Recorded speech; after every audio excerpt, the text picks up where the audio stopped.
dream will clean the streams of cosmic love.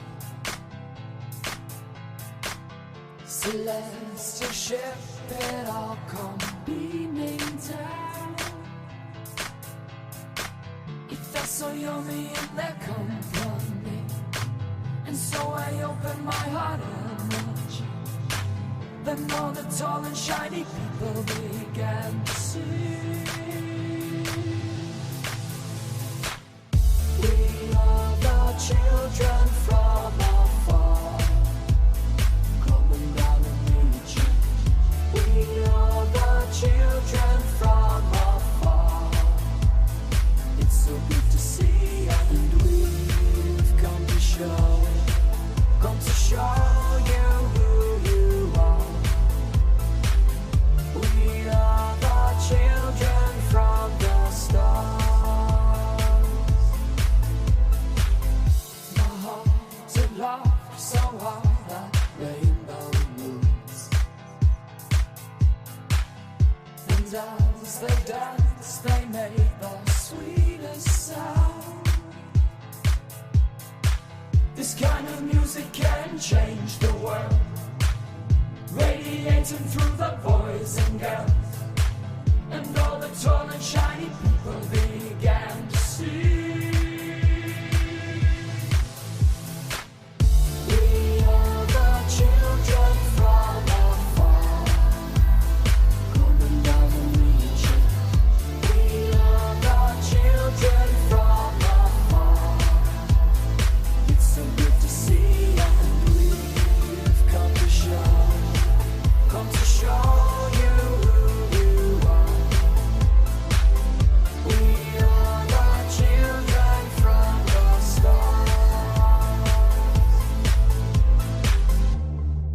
The first thing I felt was heart space, and I felt this strong, pure, no filter, just a pure heart space connection. It was all vibration. Because when you're in your heart space, the undercurrent of the heart space is ease, it's smooth.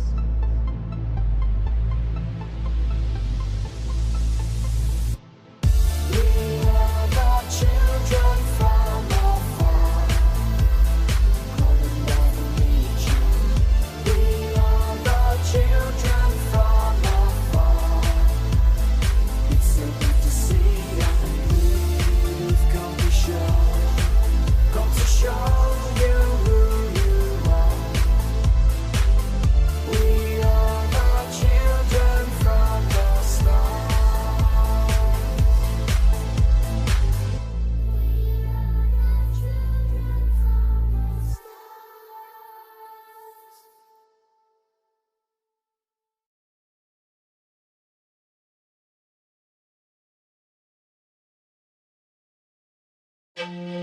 For many of us, spirituality is just the quest to find essence or true meaning and to really just connect with a higher consciousness. Welcome to Bring Me to Life Radio. Connecting with your spirituality is very important in this life.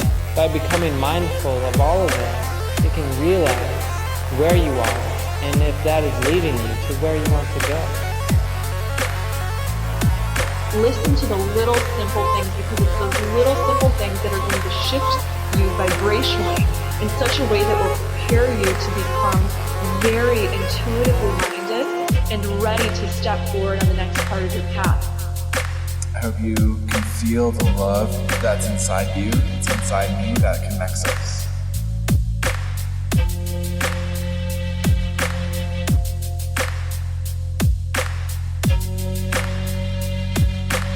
Awakening humanity to spirituality and higher consciousness.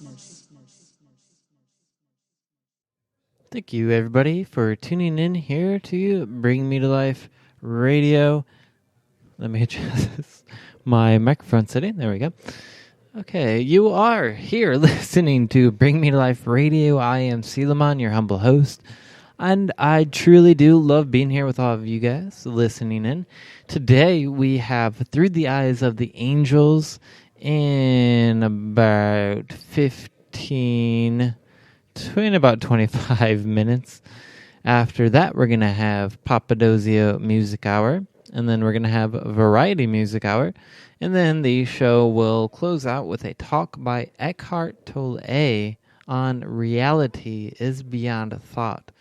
So it's going to be a really great episode. I have a few announcements that I'll be making after this next song, which is Infinite Possibilities by Ian Morris.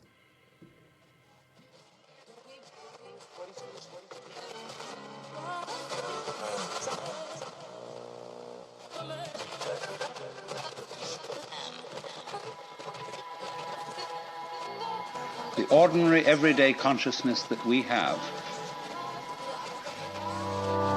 leaves out more than it takes in.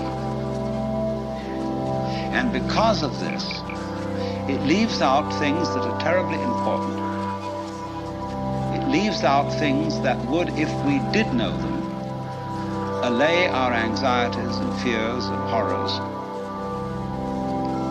And if we could extend our awareness, you see, to include those things that we leave out, we would have a deep interior peace.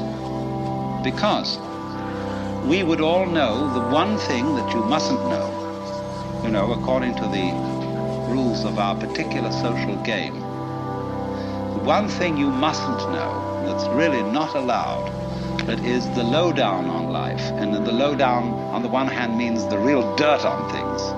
But the lowdown is also what is profound, what is mysterious, what is in the depths. And there's something left out.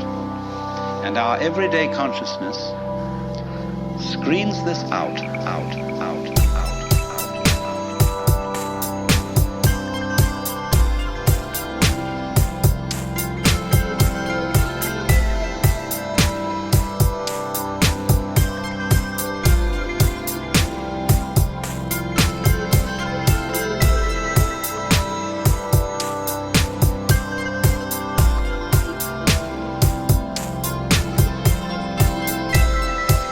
Everyday consciousness screens this out.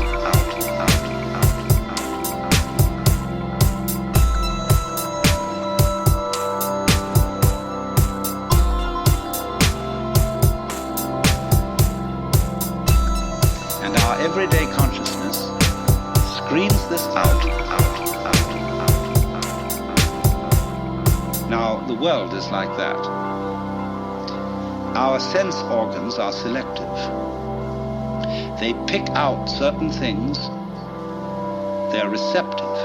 For example, we have a small band of what you might call a spectrum of light, of sound, of tactile sensation, and so on, to which the human organism is sensitive. But we know that outside that small band, there is a huge range of vibrations to which we have built instruments that are sensitive. Things like cosmic rays, ultraviolet rays, gamma rays, hard X-rays, and so on. They're all outside the band of our spectrum. And obviously, there are things that are outside the range of our instruments.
We may build new instruments someday which will evoke bring into our consciousness other orders of vibration altogether, but yet, as yet, we don't know about them. So you could imagine, you see, the universe is a vast, vast system of vibrations, and has infinite possibilities.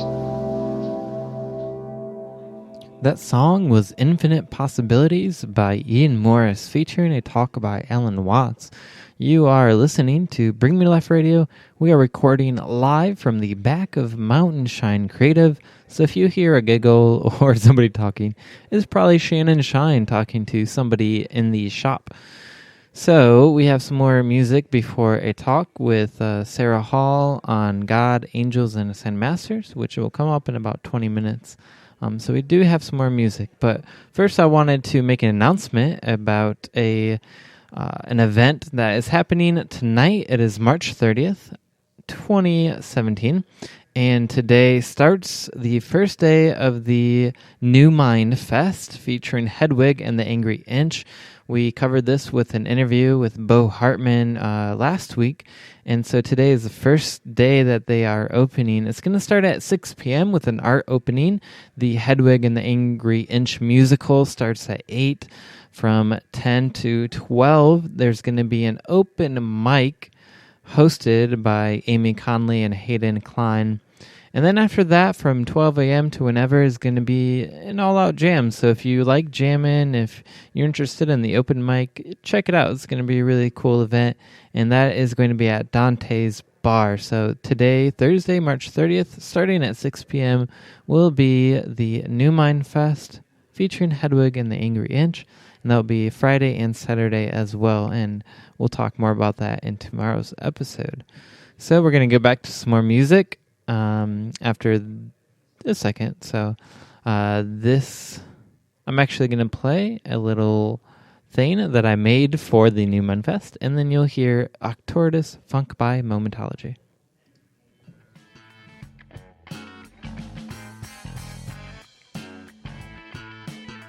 New Mind Fest is a free arts festival for the community to experience progressive entertainment and ecstatic fun.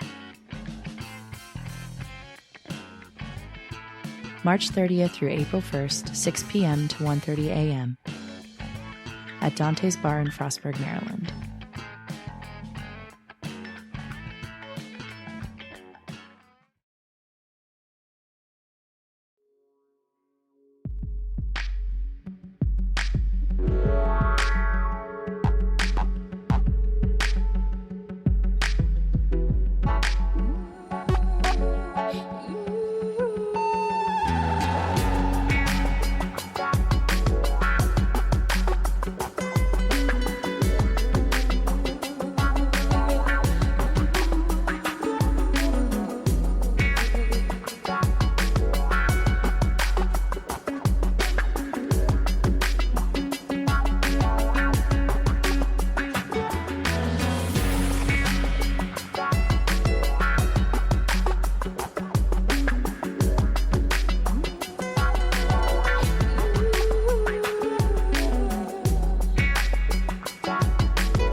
That was Tortoise Funk by Momentology. Thanks for tuning in here to Bring Me to Life Radio with your humble host, Selamon.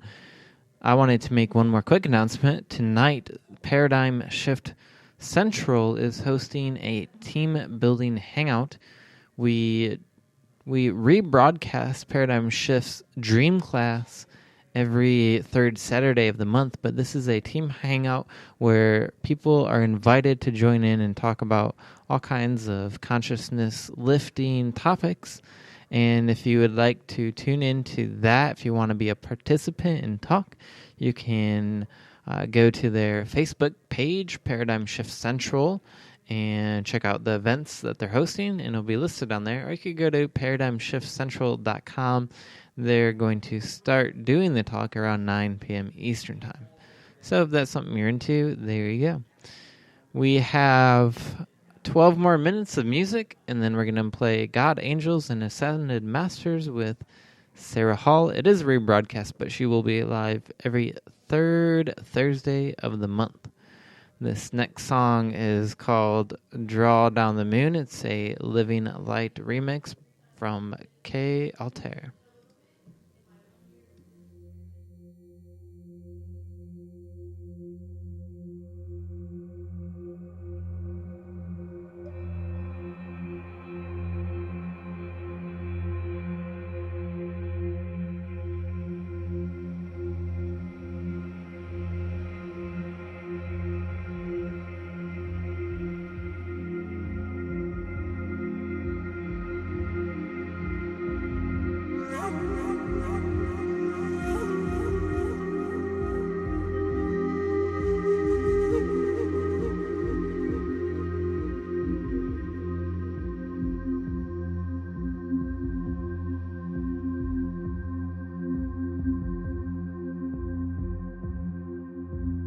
Even if the light should fade, even if the lightning strikes, even if the sun should never shine, my love we have tonight.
That was a Drought on the Moon Living Light remix. Thank you all for tuning in here to Bring Me Life Radio. We have about 6 more minutes until Through the Eyes of the Angels. And just so you know, Nick Bryce, this is a rebroadcast. It is not live. You will not be able to call in today. But Sarah will be back on the 3rd Thursday of April, which would be April 21st. So she'll be live back then. This last song before Through the Eyes of the Angels is Grandfather by Stratosphere.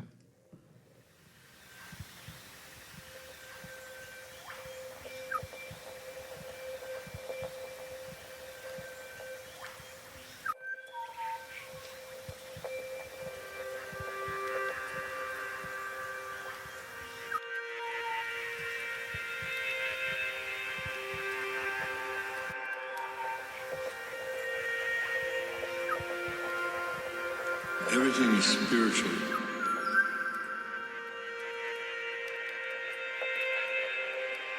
Everything has a spirit.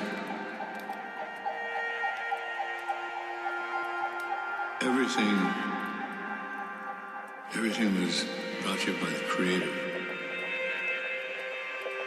The one Creator. Some people call him God. Some people call him Buddha. Some people call him Allah. Some people call him other names. We call him Tonkashila, grandfather.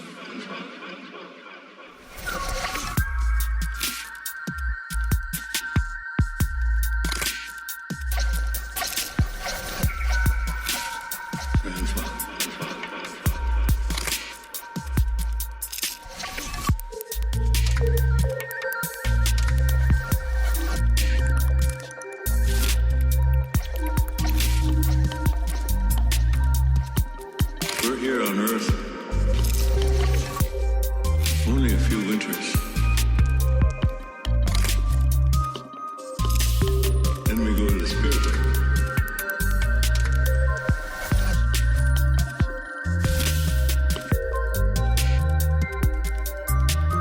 The spirit world is more real than most of us believe.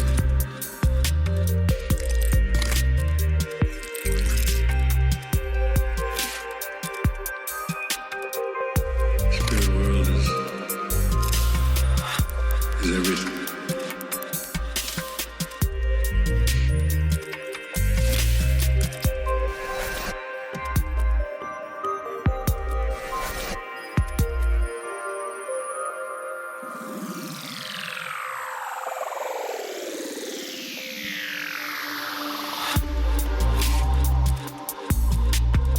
You should treat all things as spirit.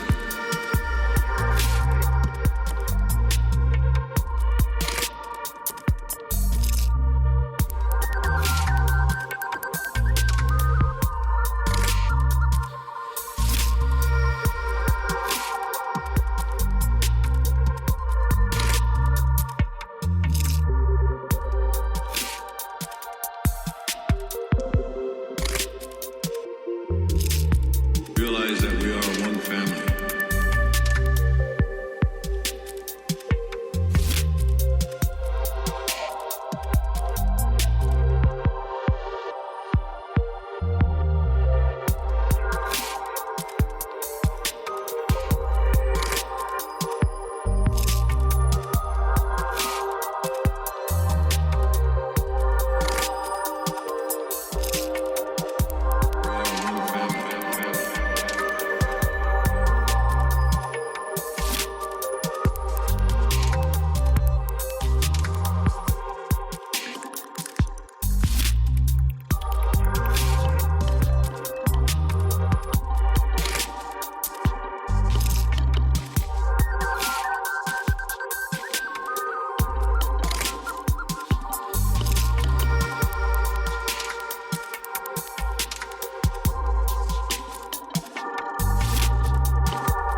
And now enjoy Through the Eyes of the Angels.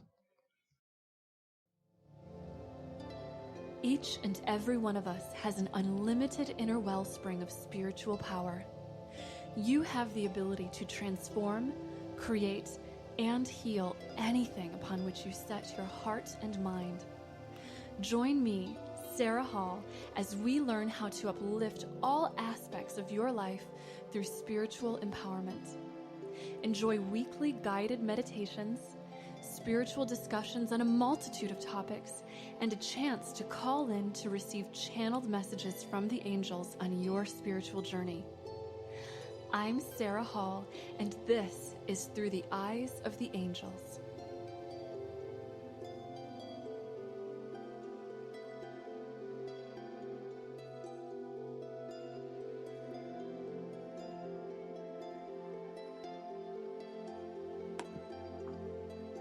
Hi, everyone, and welcome to the show. I'm so happy to be here with all of you today on the Project Bring Me to Life Network. This is such a special space for all of us. When people come together for the Chili, it truly raises our vibration, which helps to remind us of our true spiritual nature as pure love and happiness. God created all of us so happy, so loving, and so lovable.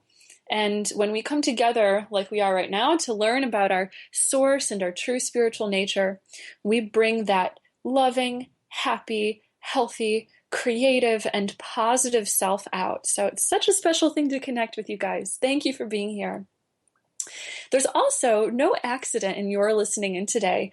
The angels gave us a message and they said that they want us to know that they have helped guide each person who is here, who's meant to be part of this spiritual uplifting that we're doing together. It's like our own personal retreat, which is really nice. And you can join us every third Thursday of the month for this beautiful soul retreat with like-minded individuals here on the Project Bring Me to Life Network. So that'll be really, really wonderful. Also, I just wanted to say thank you so much to Project Bring Me to Life for creating such a beautiful space for us.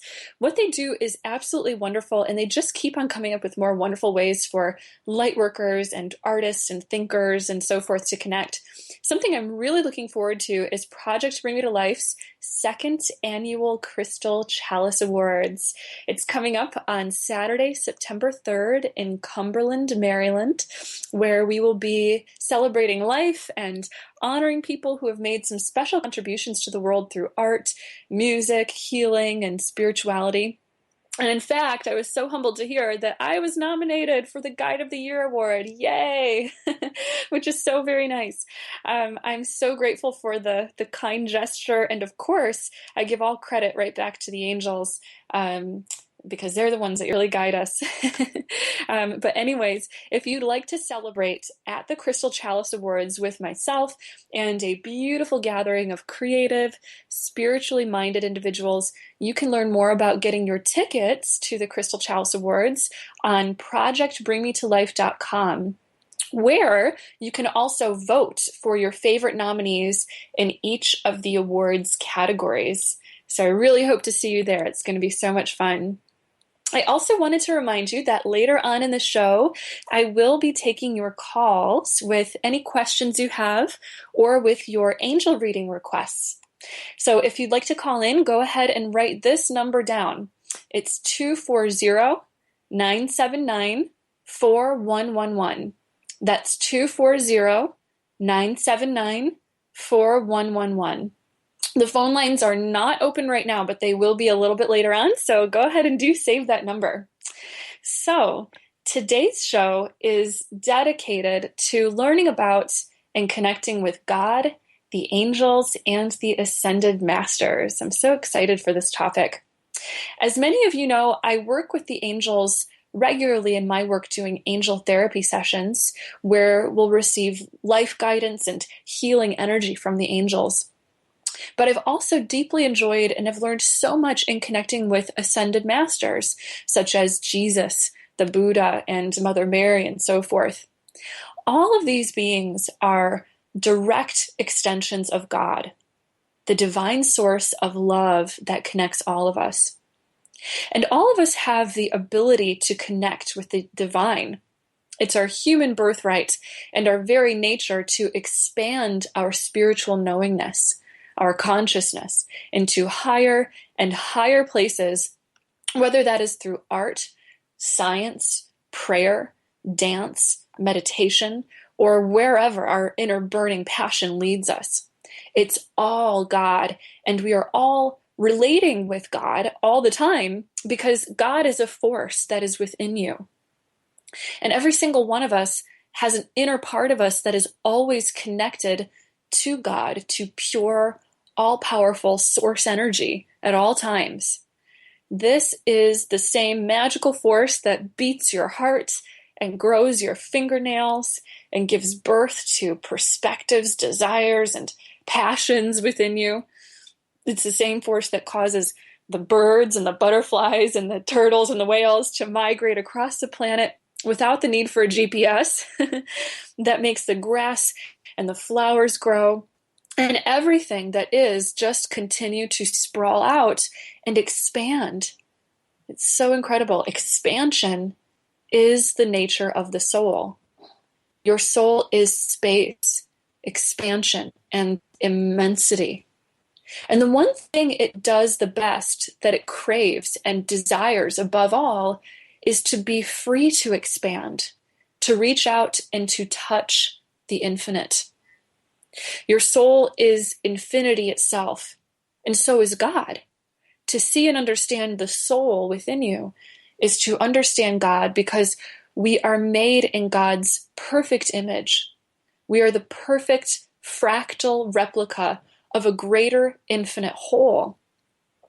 And in the words of the ancient alchemists, as above, so below, as below, so above.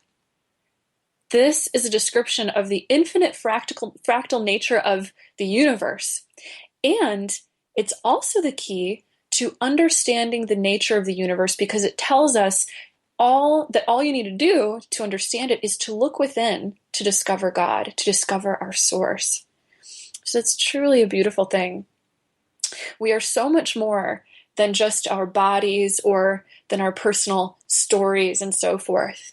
We are an extraordinary fragment of that universal infinite soul. I love the words from the poet William Butler Yeats in kind of referencing this when he said, "An aged man is but a paltry thing, a tattered coat upon a stick, unless soul clap its hands and sing, and louder sing, for every tatter in its mortal dress." Soul, the presence of God, of that infinite, is the magic that weaves meaning into life. An aged man is but a paltry thing. Our bodies, our homes, our jobs, our names, our personal stories, all of that stuff, these are temporary things that we assign ourselves, and they'll be nothing but dust someday. But soul, this mirror of the infinite within you, gives you meaning and purpose and reminds you of the infinite thing that you not only came from, but will return to someday. So connecting with God is something that all of us do because we are inseparable from God. God is in everything, and we as a species have sensed that going as far back as we can currently remember. We've always had some sort of story or metaphor, practice, or idea about God, about the source of creation or a higher power existing. And have you ever thought that we've repeatedly reached out for this infinite thing across history and up until now and every single day because it's perhaps encoded in our very DNA, because it's our very nature? This perspective of there being a higher power that is doing the whole universe has played such a significant role in the way we've evolved as a species through the collective ebb and flow of civilizations.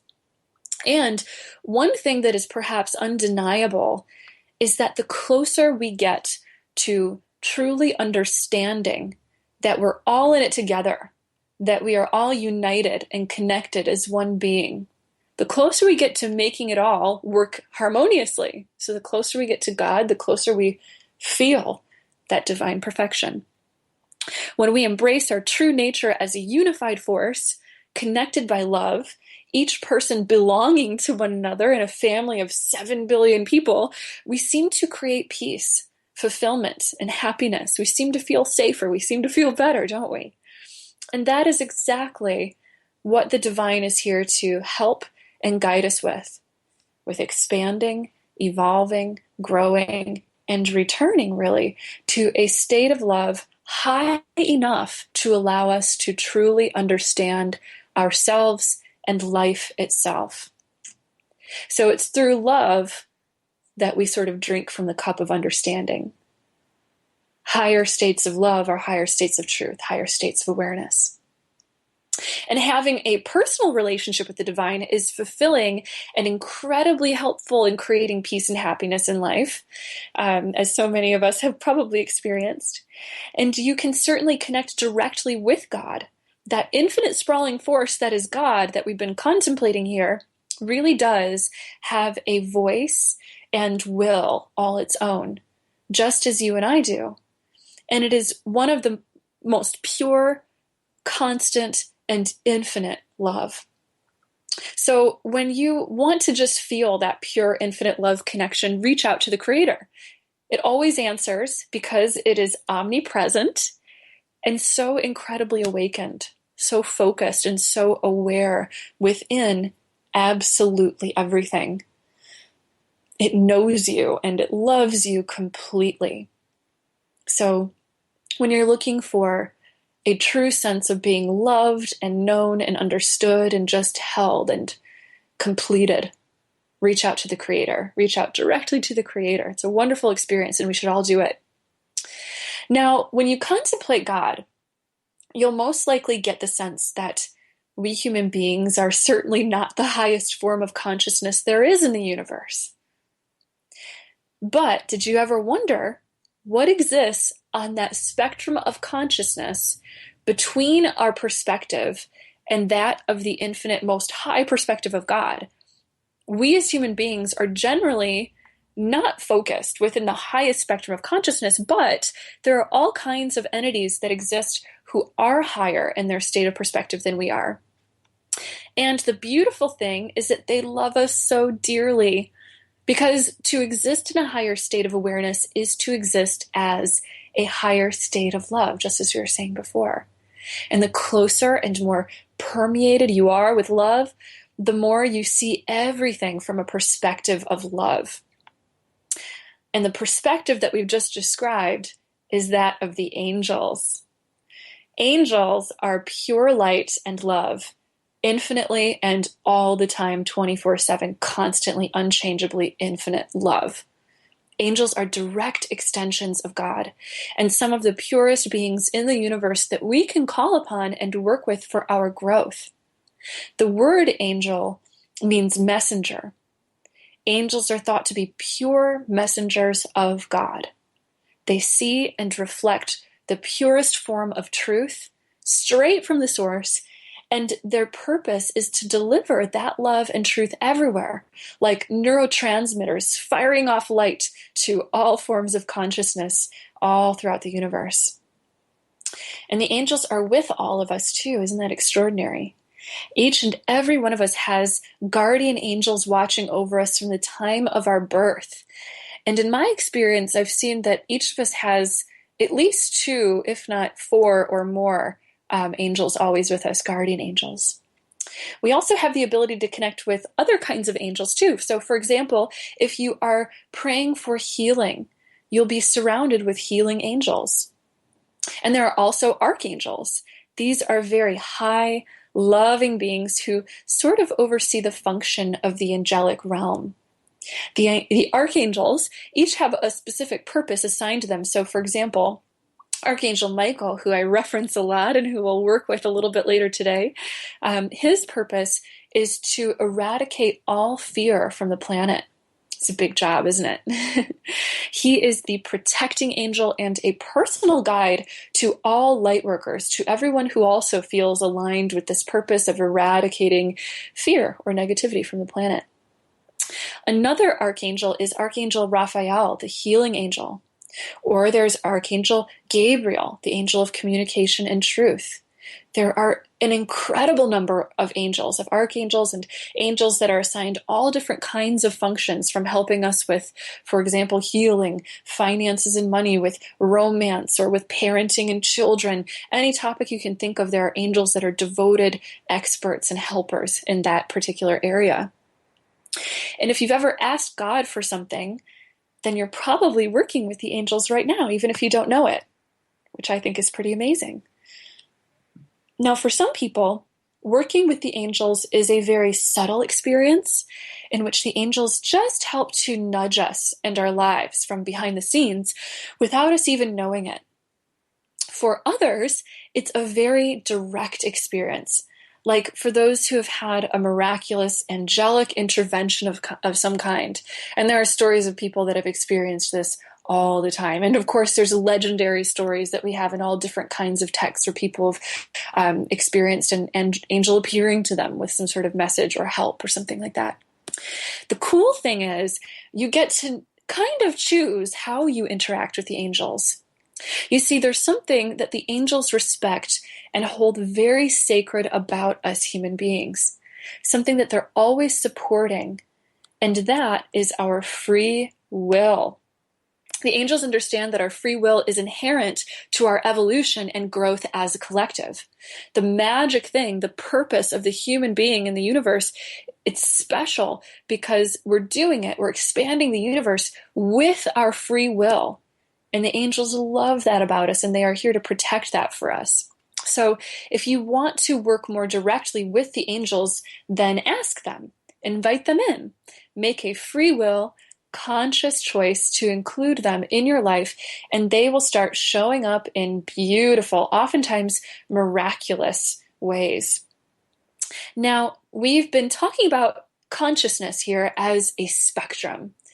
And as I've said before, we as human beings generally exist along that spectrum in a particular collective state, and there certainly exist higher states along that spectrum. We as human beings have all of the infinite potential of God within us. Just as we were talking about before, your soul is a piece of the infinite. It's a piece of God. And we can choose to resonate at a higher collective state. In fact, when people get together and talk about God and higher consciousness and so forth, just as we're doing right now, we naturally start to gravitate towards a higher part of the spectrum. And it feels so good because we're accessing more love the higher we go on the spectrum. And when we talk about this, there is absolutely no sense of hierarchy. There is no such thing as one entity being better than another according to where we are in our perspective. We are all equally important. We are all equally a part of God, the thing that's doing the universe. And we are all equally very, very, very much loved. So anyways, human beings can choose to exist in very high states of consciousness as we work on ourselves and as we grow. And some of us achieve it while we are in our human bodies in a lifetime on this earth. People like Jesus, Moses, Siddhartha, Lao Tzu, and so forth. And they're pretty much all still in that higher state of awakened God consciousness outside of their earthly human bodies now. Beings such as these are known as the Ascended Masters. And the Ascended Masters are usually great healers or teachers or prophets who previously walked on this earth and are now in spirit form, guiding and helping humanity. And they have just such a collective, beautiful purpose about them, because once you reach these higher states of awareness, again, as we said, you reach a higher state of love. You have an immense amount of compassion. And most of these beings, they want to be with humanity until each one of us has reached a state of enlightenment, until each one of us has come closer to God. In fact, that's sort of the definition of a bodhisattva. They reach the enlightenment and then they stick with us, guiding us towards that state of enlightenment. Now, among the Ascended Masters are included many legendary figures, some of whom we remember as real human beings, and some whose stories have become more mythological in the way that we remember them. These can include saints, goddesses and gods, bodhisattvas, as we said, divas, deities, and all sorts of different figures like that. These loving beings, like the angels, are extensions of God. They have ascended beyond the human ego, so there's nothing negative that exists about them at all. They are pure love, wisdom, and light. The Ascended Masters help those who ask and call upon them just as the angels do. And just like the angels, the Ascended Masters do not discriminate based on our religion. You do not need to have any kind of specific religious affiliation to receive love, guidance, and help from the Ascended Masters. They love all people absolutely equally and unconditionally, just as God and the angels do. Because again, when you get close to God, you see things as from such a state of incredible love that these human limitations that we place on one another, the divisions that we create based on our culture or our race or our ethnicity or our religion and things like that, they just don't exist. They're silly. They see above and beyond that, and they see from the eyes of love. And calling on Ascended Masters or angels, for that matter, is not the same as worshiping them. In fact, most of them do not really want to be worshipped, because in worshiping them, we usually end up focusing on some of maybe the wrong things about them. It's like worshiping the hand that points to the moon and then missing the moon, or rather missing their message because you're focused on their personhood. Working with the Ascended Masters is more like reaching out to an expert for advice or help.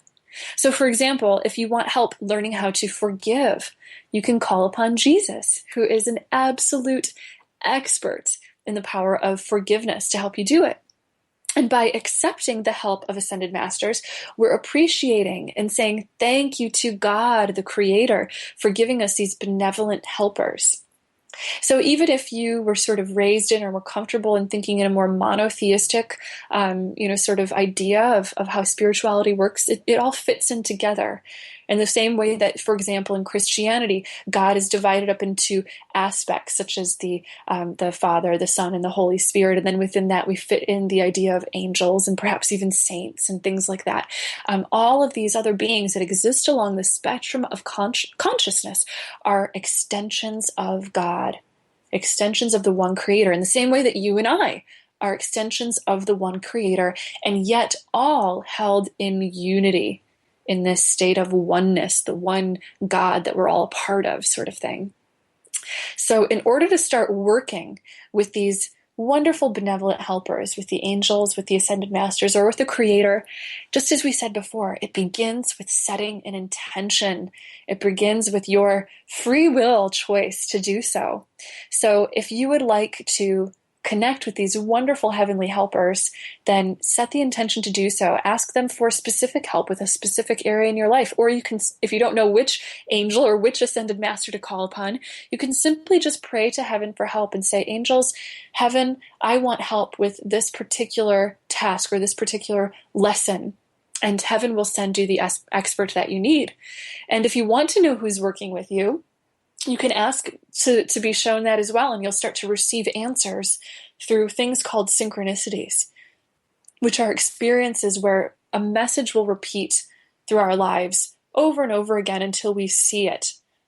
Sometimes it'll be a synchronistic message that maybe shows up in a book, or perhaps then you'll see it again in a TV show or on the radio or something like that. You'll repeatedly get a message until you receive it. And that's how these guides will kind of communicate with us. They really play a wonderful role, and also know that they never work with us in a way that we aren't ready for. So some of us are not ready to see or experience big shining apparitions of Jesus or of Siddhartha or of Archangel Michael in our bedroom. And it's oftentimes that can even serve to distract us from the purpose that they're using, because our minds are so easily distracted, and we get stuck on ego things, and seeing a big old thing like that can frighten some of us. So the way that they connect with us is usually gentle, usually very, very subtle. And one of the biggest ways that they help is by bringing other people towards us as well. So start to notice the synchronicities, start to notice the similarities, the repeated messages, and the help that just sort of miraculously starts to appear to you through the everyday things that these wise, loving beings are bringing you. And also notice too, they can connect with you in meditation, in prayer, in your dream time while you're sleeping. There are many different ways that you can start to receive from them and feel yourself working with them. So as I said, one of the ways that you can connect with them is meditation. And I thought that it would be wonderful for all of us to get together today and to connect with these wonderful higher beings together in a guided meditation. So would you like to connect with them? Yeah, let's do it. So go ahead and get into a nice and comfortable space as we join together in our group guided meditation and prayer to raise our energy and to feel closer to these wise, loving, heavenly helpers. Go ahead and begin by taking in a nice, deep, clearing breath. You can close your eyes for this, just to give yourself a deeper experience of your inner world. And as you're breathing, just imagine that there is a beautiful, beautiful white light that is floating in through the top of your head. See and feel this light permeating into your brain waves, shifting you to a deeper state of awareness, helping you to feel very still and very peaceful and very expansive in this moment. The deeper you breathe, the deeper and more powerfully this beautiful white light is able to flow through you. So with your next deep breath, visualize that beautiful white light flowing down through the top of your head at the crown chakra, through the center of your forehead at the third eye chakra, and then floating all the way down through the head, relaxing the facial muscles, the jaw, into the throat. See it then moving all the way down into the spine, filling up the heart center. See and feel it flowing all the way down into your body, moving through the torso, flowing all the way down to the lower back, through the hip and pelvic region, to the tailbone. Take a nice deep breath as the light collects at the tailbone. And then exhale, sending the light out the tailbone, down the legs, and out the feet. Just visualizing it flowing into the earth, into one another. Feeling how beautiful this connection is that we share. Receiving this high, pure, spiritual energy from the highest source, from above, from the divine, and then sharing it with everything around us. feeling it rooting into the earth. Very good. And now, in this beautiful, united state of light and peace, bring your awareness to the space that is just around you. In this space, take in a nice deep breath, and with your free will, with your mind now, just hold the thought, God, angels, ascended masters, I am ready to connect with you now. I would like to make you a part of my life. Be a presence in my world. Guide me. Care for me. Nurture me. Show your presence to me. Just hold that intention in your heart. And then with your next deep breath, just notice that the space around you is expanding into a circle of light. And in that circle of light appear a beautiful gathering of angels and ascended masters now. These beautiful beings are now channeling their love and their light straight into you. Notice their wisdom and their light pouring into you as they beam light from the palms of their hands, from the center of their hearts, perhaps even from their third eye chakras at the center of their foreheads. And feel all of that beautiful light just gently flowing straight into you, helping you to feel so good, so nurtured, and so at peace. This is a sacred communion, an incredibly sacred space that you are living in right now. And your angels want you to know that you are fulfilling your purpose in this moment by choosing to receive a connection from the divine. All of us human beings are like ladders that go from heaven to earth. We have the power to bring heaven to the earth. And when you consciously set the intention to create of yourself a channel of peace, of light, then you bring more of that heaven to earth. So your presence is very precious, very important, and very, very loved according to these benevolent higher beings.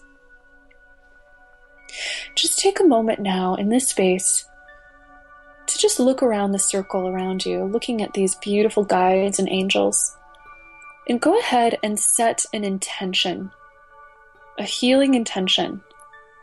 This could be an intention for your own life, or perhaps even for the world as a collective. And then notice that there are particular guides and angels that are stepping forward to really help with your intention. They're being assigned to you by heaven, and they'll continue to work with you with your permission on this particular issue as long as you would like and as much as you would like. Just ask, they're saying. Just invite us in. Good. Now with your next deep healing breath, our beautiful guides today are asking you to just visualize once again that beautiful white light that's pouring in through the top of your head. Feel it flowing in. This is the presence of Source, of the Creator God above. Feel how incredibly and deeply loved you are in this moment as you touch this light.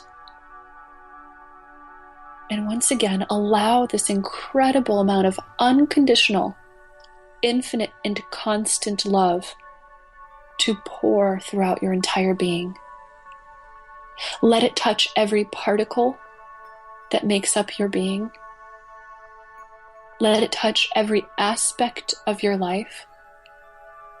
And now visualize as you breathe that it's flowing out of you and into every single person around you, spreading to the planet as a whole, spreading into every human being, every animal, every plant, each and everything, until the whole world is filled with this beautiful, beautiful sense of love. Choose to see the world through God's eyes, through the eyes of love and unity. The angels and ascended masters want us to know that in seeing the world this way, we're creating space for the world to exist this way all the time. We're truly making a difference towards world peace, in other words, in this moment.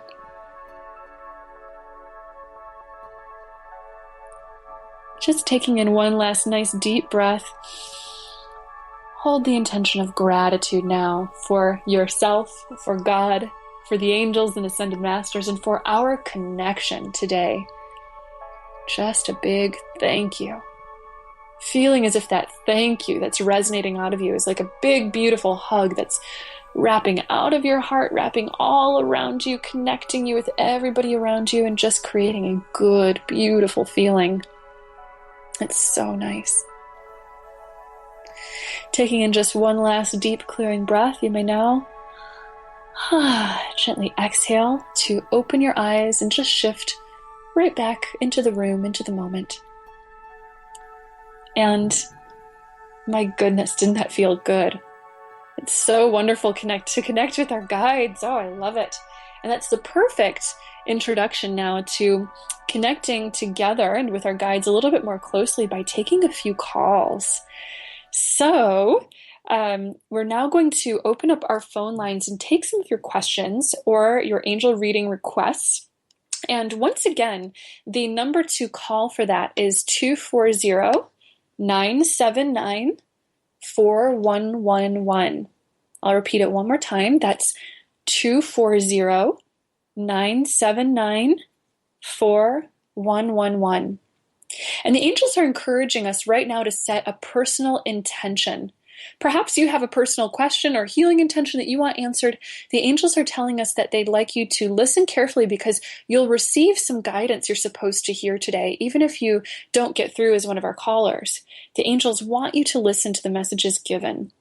The guidance that comes through will honestly be for all of us in one way or another, because that's just the way that the law of attraction tends to work. We're so lucky in that.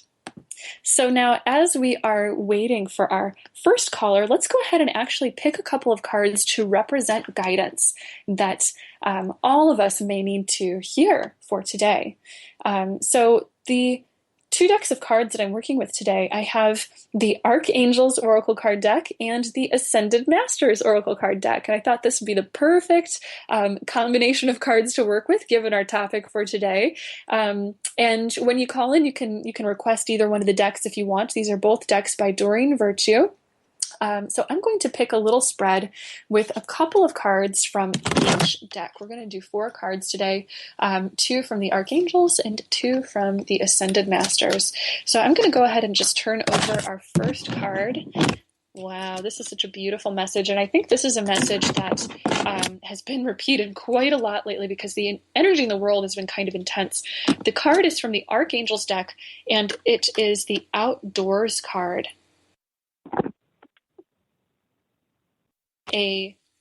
This is a card that gives us a message that says to go outside, to get some fresh air, and to connect with nature, to relieve our stress or to gain any new creative ideas that we may need in our lives. We've been getting this repeated message about this going outside and retreating into gentler, more natural spaces in our lives because the energy has been rather intense, as I said. There's been so much going on in people's personal lives. Perhaps you've been feeling extra sensitive to emotions or energies that are out there, sometimes even more physically sensitive, really needing more sleep or perhaps gentler diets and things like that. And there's a lot that's going on collectively in the world. There's so much going on, and what we're seeing going on with some of the conflict and intensity in the world is a result of a polarization.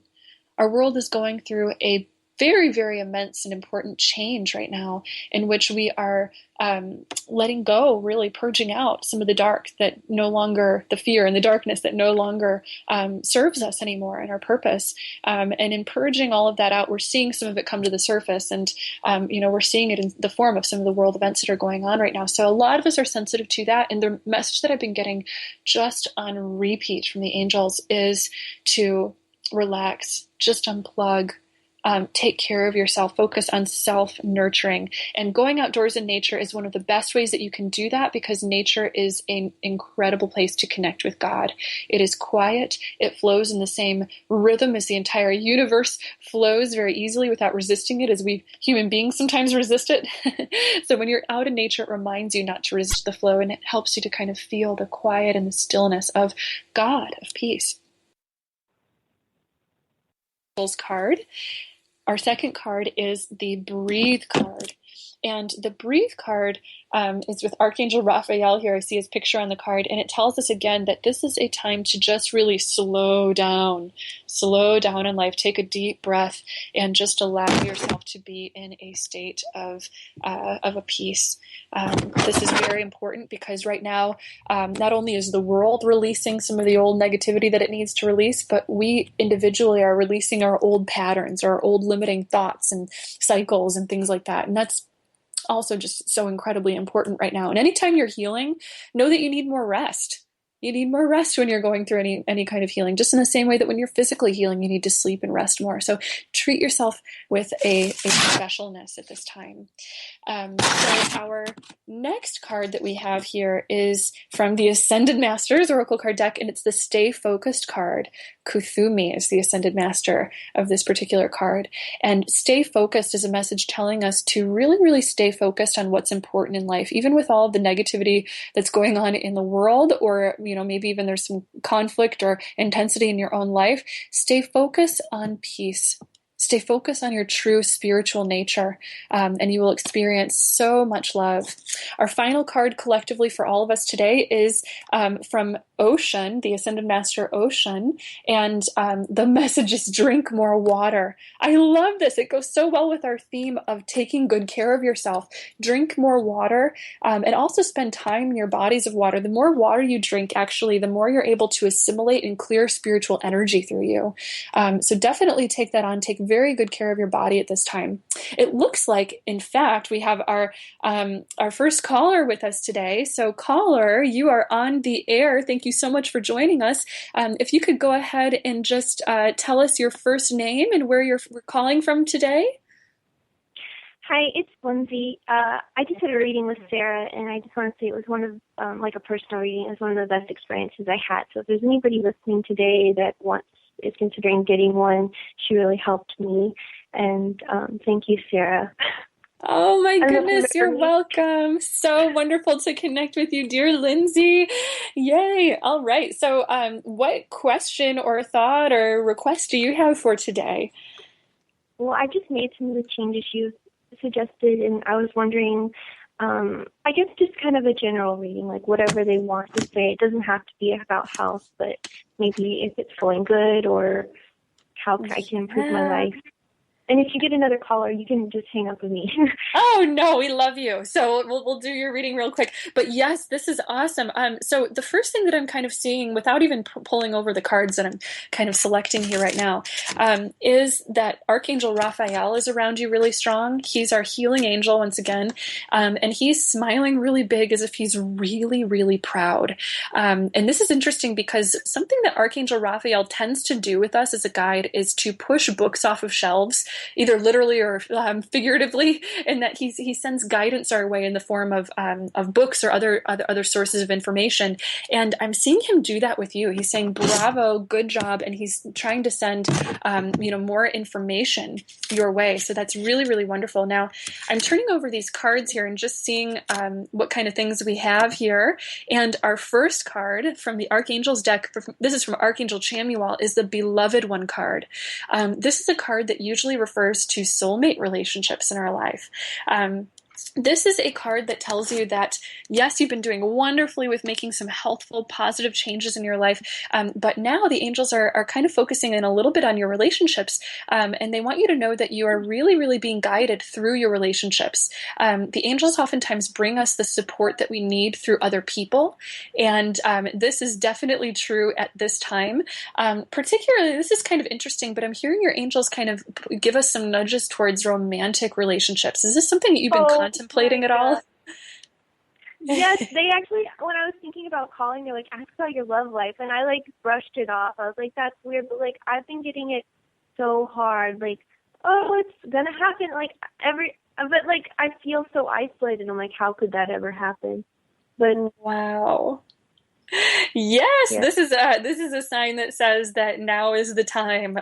There is your intuition is correct. So the feelings that you've been getting about this are true, and that there's someone very special who feels like they're just around the corner in your life right now. Your angels are just saying that they can help you to lead you to this person in perfect timing. So listen to any gut nudges or intuitions that you get at this time as far as reaching out or connecting with the world, because you're bound to cross paths with somebody really important very soon romantically. Also, the finding angel is Archangel Chamuel, and Archangel Chamuel can help us to find lost items and things and stuff like that, but also can help us to find our soulmates, to find our path and things like that. So you can call in Chamuel with help for that. It's funny because we saw Archangel Raphael next to you too, and he loves to get romantic soulmates connected as well. He loves to get involved with that kind of stuff. The second card that I pulled for you is the Follow Your Heart card. This is from the Ascended Masters deck, and this is with Saint Francis. This is a card all about instincts at this time.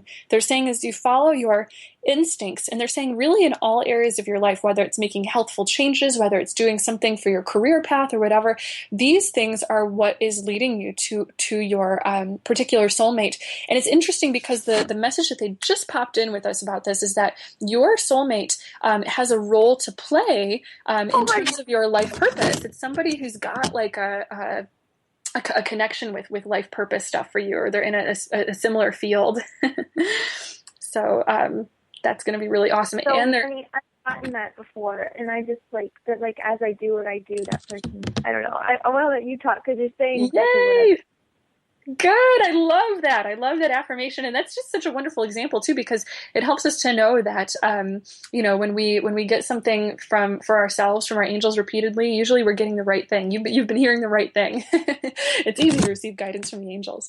The final card that I pulled for you, this is from the Archangels deck again, and it's from Archangel Michael, and it's the You Are Safe card. This is a card telling you that your path is being incredibly protected and guided. And the one specific message that I'm hearing Archangel Michael give you today, Lindsay, is that Archangel Michael is protecting divine timing in your life. So he's saying that you're not late in life if you're worried about things being delayed, or, oh, I won't meet the person in the right timing, or, oh, my career is, not going in the timing it needs to. Don't worry. He's saying everything in God's timing. You are being so protected, so prepared for exactly what you need to do in life. And he's saying that there's going to be a time in life where you kind of look back on this perspective and you're going to be so grateful for the timing that everything did happen in, because of how well prepared you and your soulmate together are going to be for this.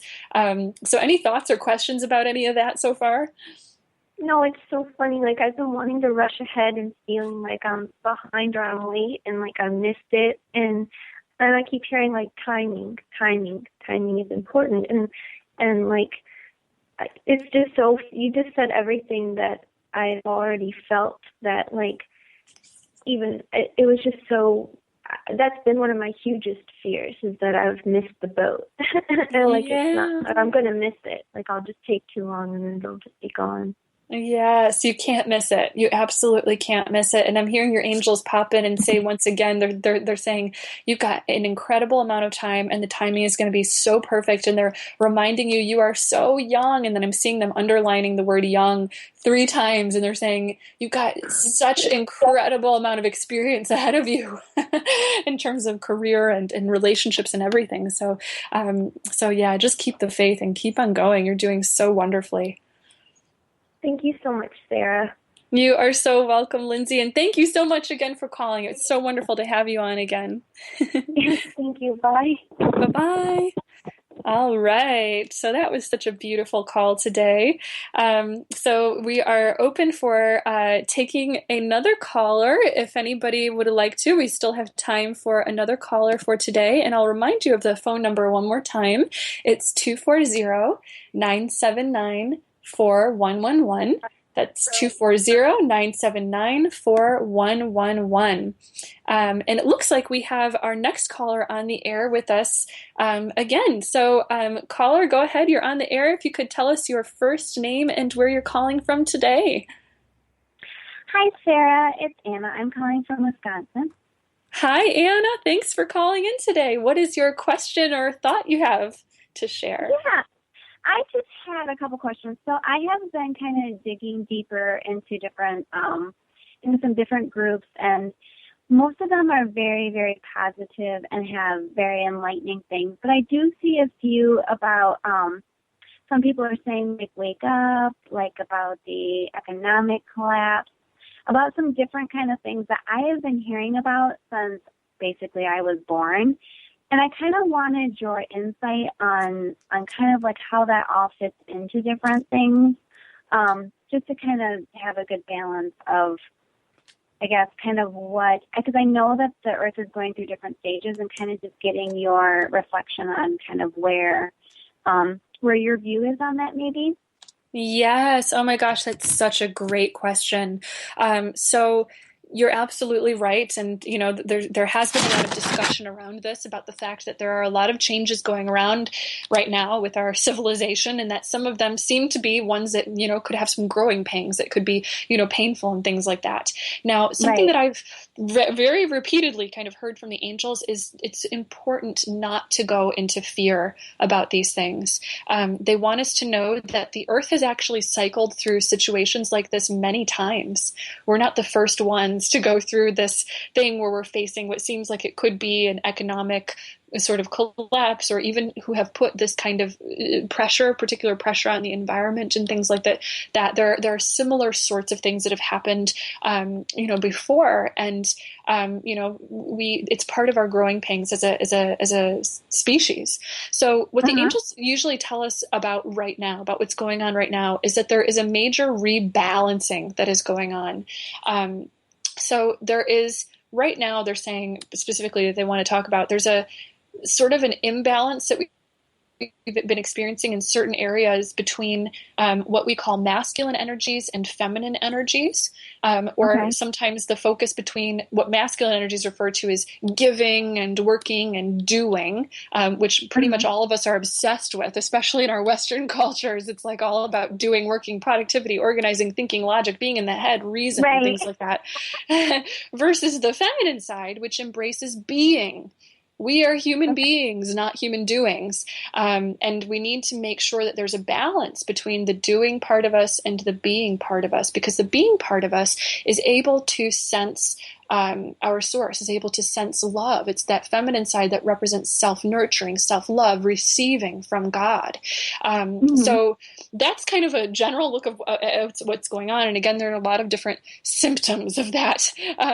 Kind of appearing, where there's, you know, old systems that are kind of being rooted out, that are negative and don't work anymore, or that simply cannot stand anymore, perhaps. So, for example, there are non-renewable energy resources that we are, you know, starting to tap out with that sort of thing. And so there's things that just have to change. We've arrived at a very, very exciting and important time on this planet, because there are so many changes that are going on. And we are in the midst of going through a rebalancing right now. So the angels are saying, don't go into fear about it, because not only are things changing in terms of economics or environment or politics or other social things, but that evolution, that change is happening on the inside. And that's where the most important part of the change is happening. Literally, as all of these symptoms are happening out in civilization, out in the world, there are transformations going on at the heart and soul level. That's why we're starting to wake up, for example, in terms of certain issues where, you know, we haven't talked about them, you know, maybe to this depth or degree in a long while, such as, for example, racism, you know, and things like that, or, you know, gender issues and things like that. We're getting really, really, really vocal and active about things like that. And we're weeding these things out right now. We're seeing the toxins come out as we're detoxing from them as a collective, as a society, because we are no longer tolerant to the things that don't serve the direction that we're headed anymore. We are no longer tolerant to these things that continue to limit our consciousness consciousness, because whether we like it or not, the sun is going to rise and our consciousness is going to expand. We are moving towards this enlightenment because there's a critical mass of human beings on this planet now who are being guided by the angels, ascended masters, and God, who are allowing this higher awakening to occur. So yes, we're detoxing as these things are happening.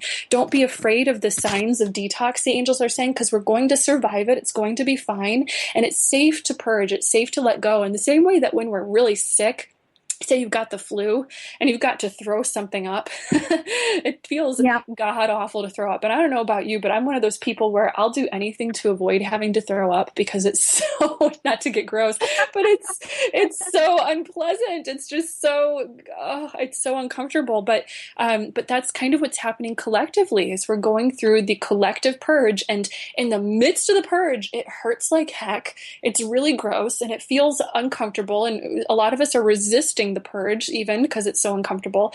But after it's all done, you know it's going to happen. And after it's all done, you feel such relief. We feel so much better just to get rid of the thing that we're getting rid of. So the more light workers there are in the world that can just hold space for peace and for love and for light, the more powerfully we will start to experience the good parts, the relief parts of the changes that are going on right now. Because again, remember, these are not things that are just happening in and of society and civilization itself. They're happening in and of the soul first.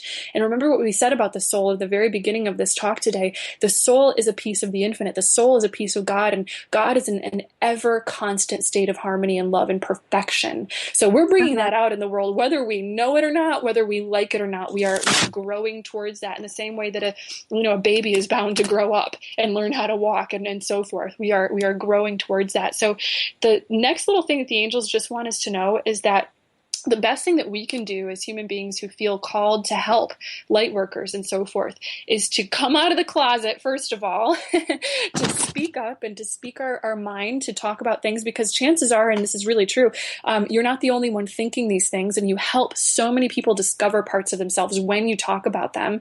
And also for us to kind of collectively take inventory, to take a review of the things that do need to change and do need to heal, but to do so not in a place where we're going into fear or doomsday or like, it's all, messed up and stuff like that, but go into this thing of constructive, positive, where it can be healed, where it is healing, and how we have the ability to make it, go better, because worry doesn't help anything, but using our God-given creative power to think about things creatively, and to pray about them and affirm that, yes, we have the power to make this, go in a good direction, that helps everything.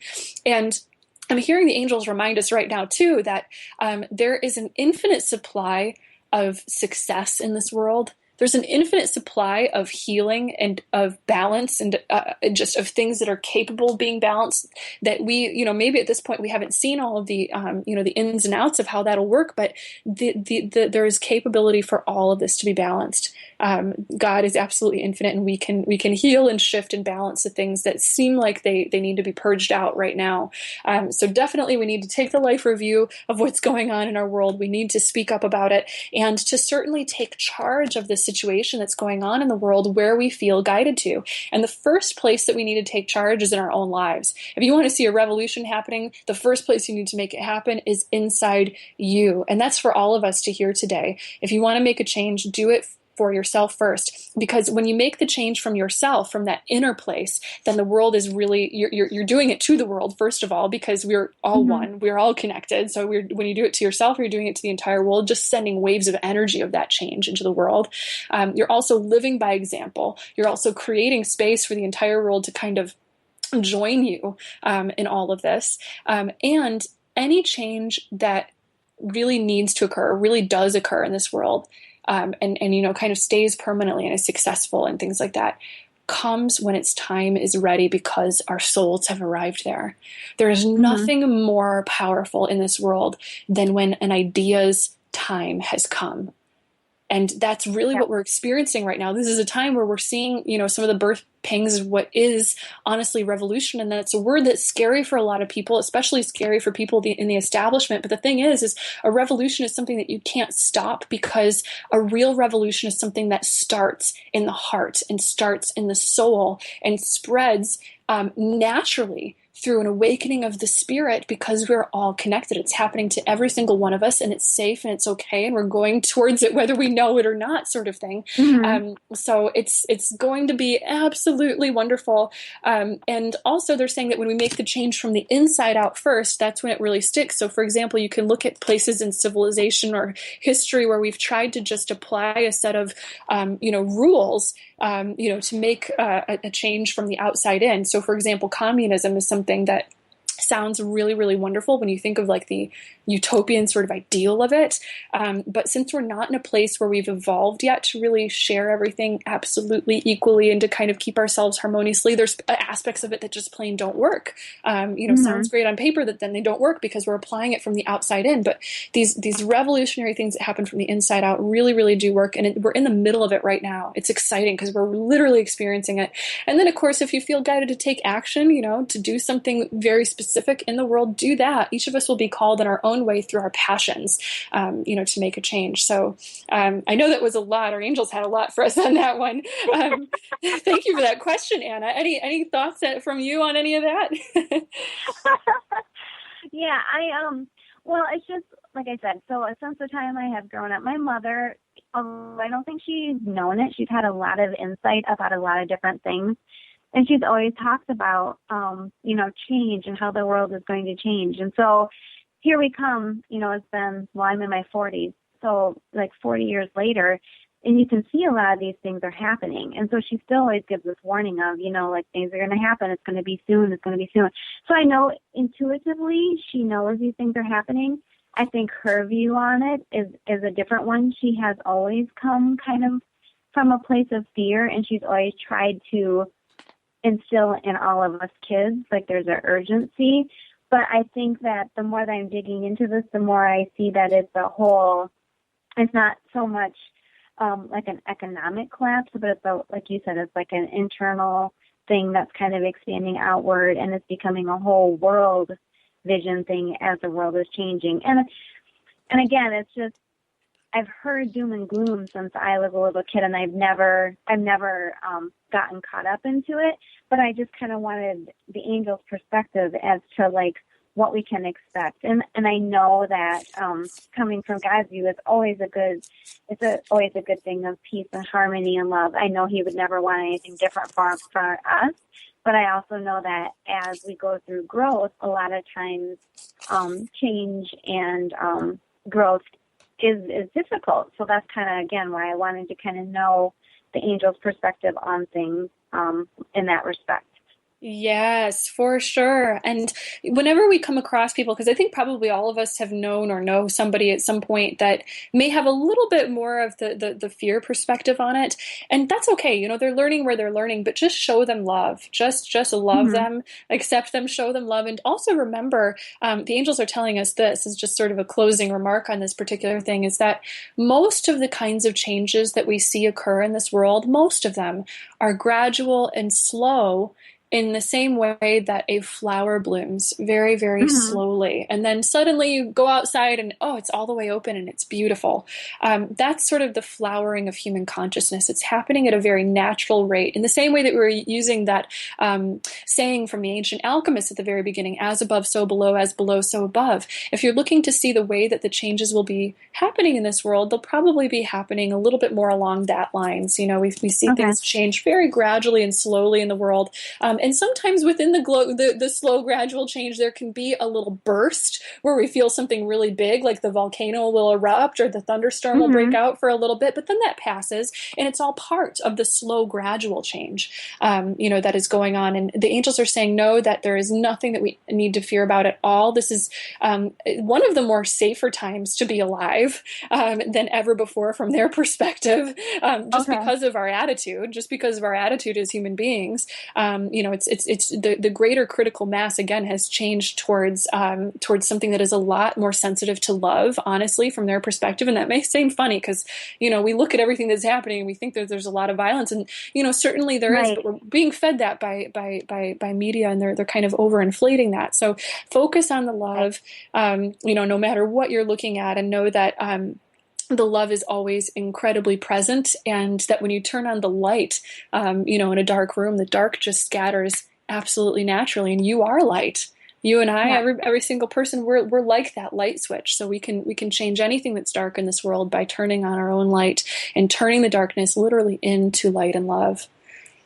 So thank you so much. Yeah, thank you. And then I guess one other quick question is just, I've been, since I talked to you last time, it was like a kind of dealing with hands and healing, and I've been kind of exploring some, learning more about Reiki and stuff. Is that still what the angels see as kind of like a good path to go on?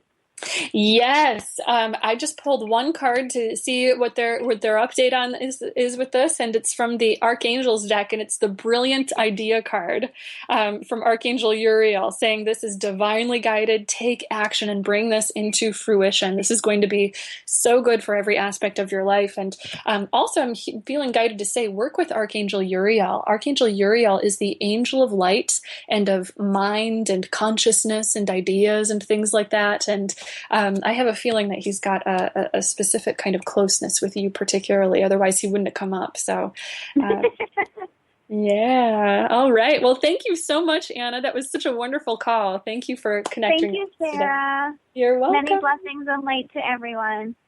All right. Well, thank you so much for everybody who called in today. We had such great, wonderful callers today. That was so wonderful. We had such a great talk. I love it. So we're coming now to the end of our show, and I want to thank you all from the bottom of my heart for tuning in. You can join us again next month on Thursday, August 18th at 12:30 p.m. Eastern Time. Our show topic will be exploring the idea that everyone is psychic. A very exciting show. I'm so looking forward to that one. Until then, do keep in touch with me if you'd like. You can contact me via my website at www.seraphim.com. That's www.seraphim.com. You can also keep in touch with me through my Facebook page, which can be found at facebook.com/SarahHall1111. My Twitter page, where I can be found at Seraphim444. That's at SERRAPHIM444. Or on my YouTube channel, where you'll find free guided meditations and bi-monthly angel readings coinciding with the new and full moon. The easiest way to find and subscribe to my YouTube channel is to visit youtube.com and enter Sarah Hall into the search box.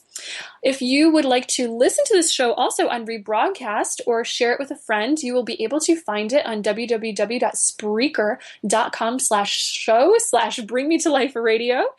That's Spreaker.com with an RSPREAKER.com/SHOW/bring-me-2-life-radio. You can also find that link on projectbringmetolife.com. And I will also be posting that link on Facebook and Twitter, so you can stay tuned for that.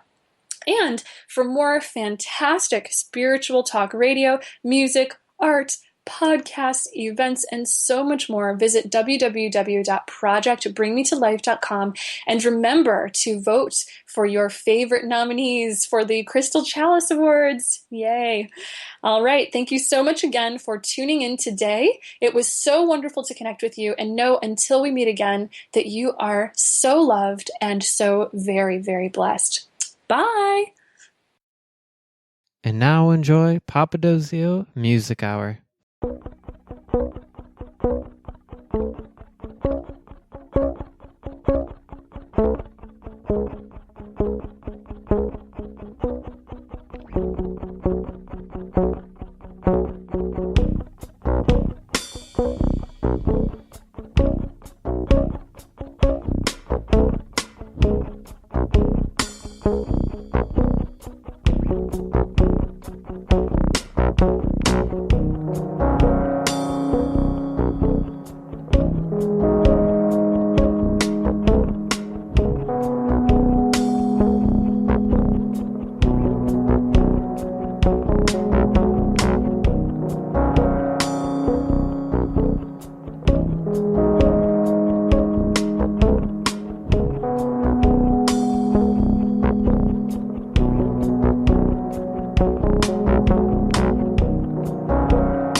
Someday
with your sharp incisor, the fantasizer, the unparalyzer. So under sunny starlight, she dances under moonlight, and you tantalize her with your synthesizer.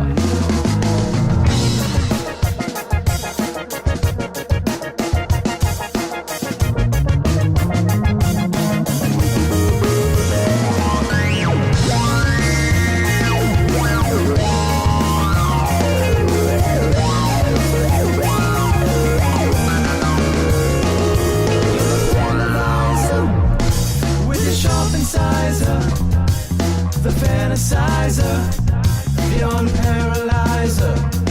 So under sunny starlight, she dances under moonlight, and you tantalize her with your synthesizer.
With your sharp incisor, the fantasizer, the unparalyzer. So under sunny starlight, she dances under moonlight, and you tantalize her with your synthesizer.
Society tells you to train yourself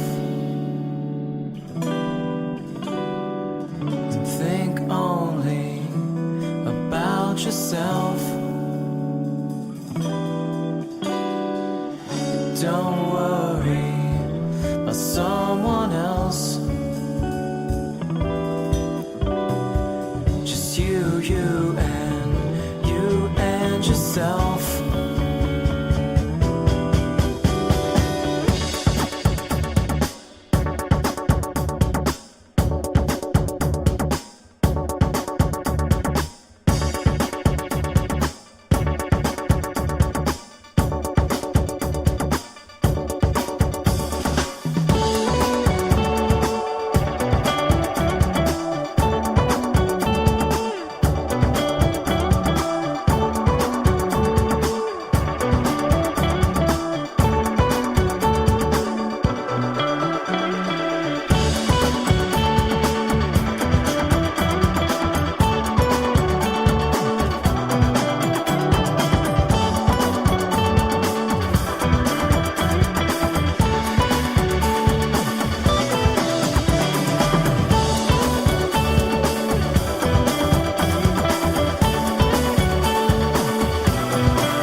way back when. Wouldn't you know they were all inside?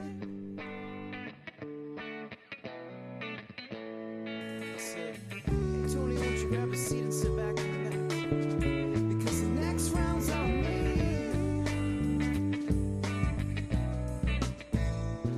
I don't feel alone, said welcome home. The best things in life, they are free.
And now enjoy Variety Music Hour.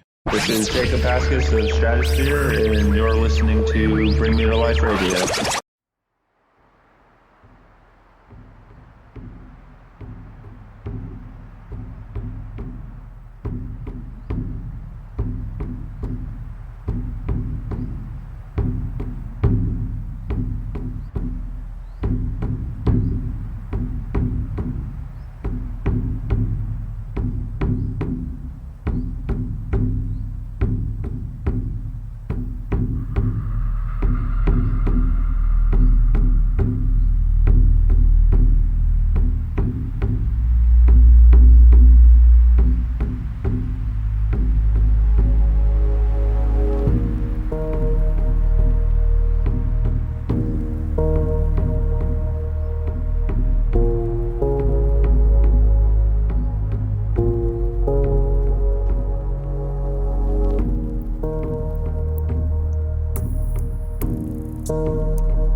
Mother Earth.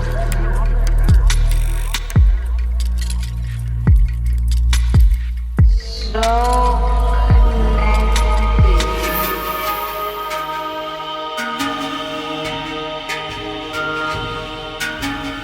You know, we are our visitors on this planet. That's all.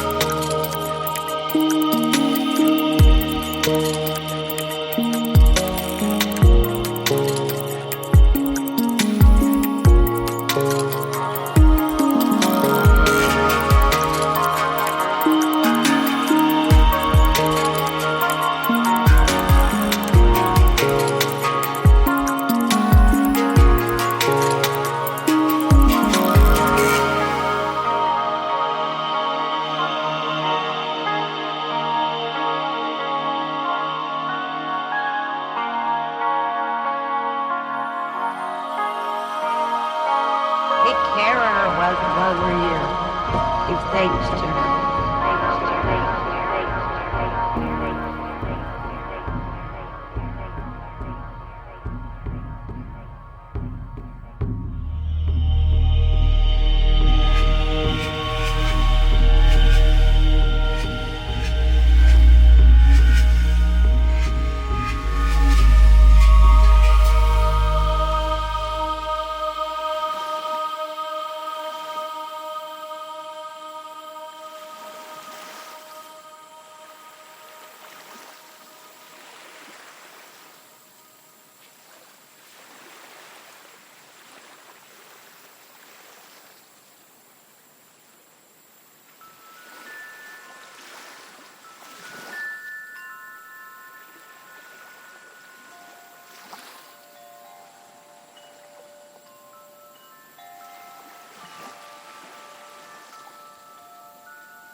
we will never back down. Do what you want, but we'll never back down. We'll scream and we'll fall and we'll yell and we'll shout. We'll let them know that we'll never back down. This is why we will never back down.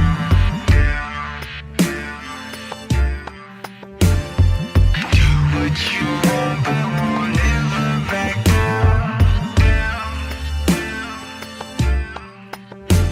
We'll scream and we'll call and we'll yell and we'll shout.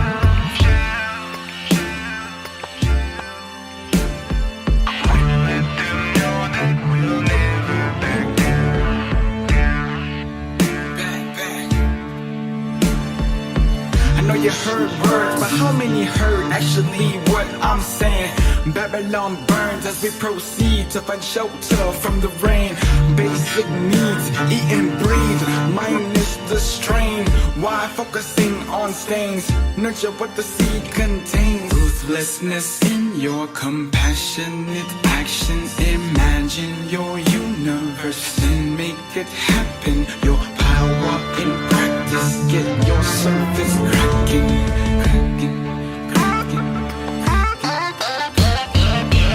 This is why we will never back down. Do what you want, but we'll never back down. We'll scream and we'll call and we'll yell and we'll shout. We'll let them know that we'll never back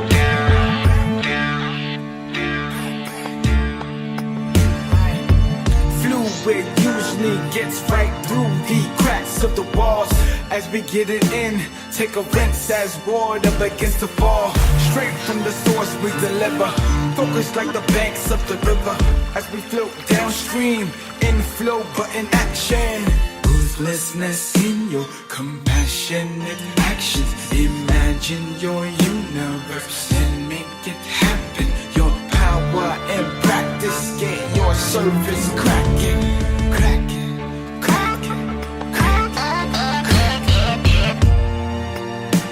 We'll never back down.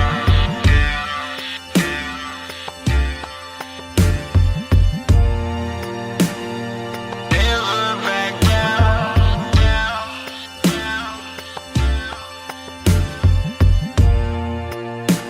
We'll never back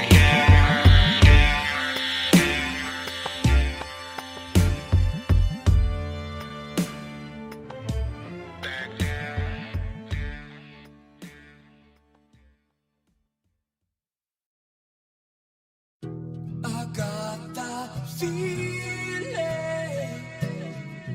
I can't explain it.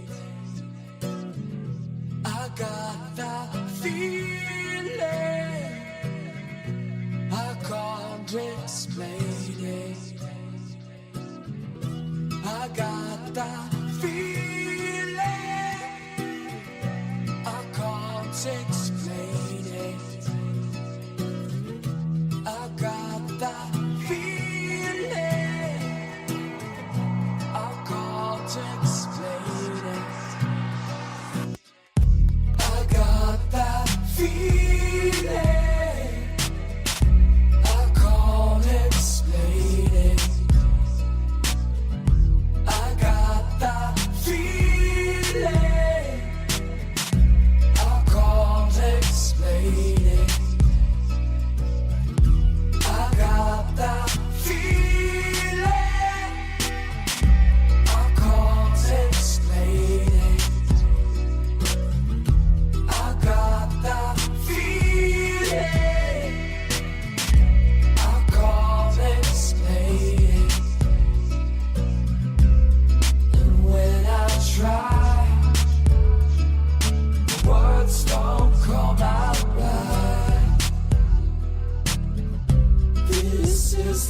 feeling of my life.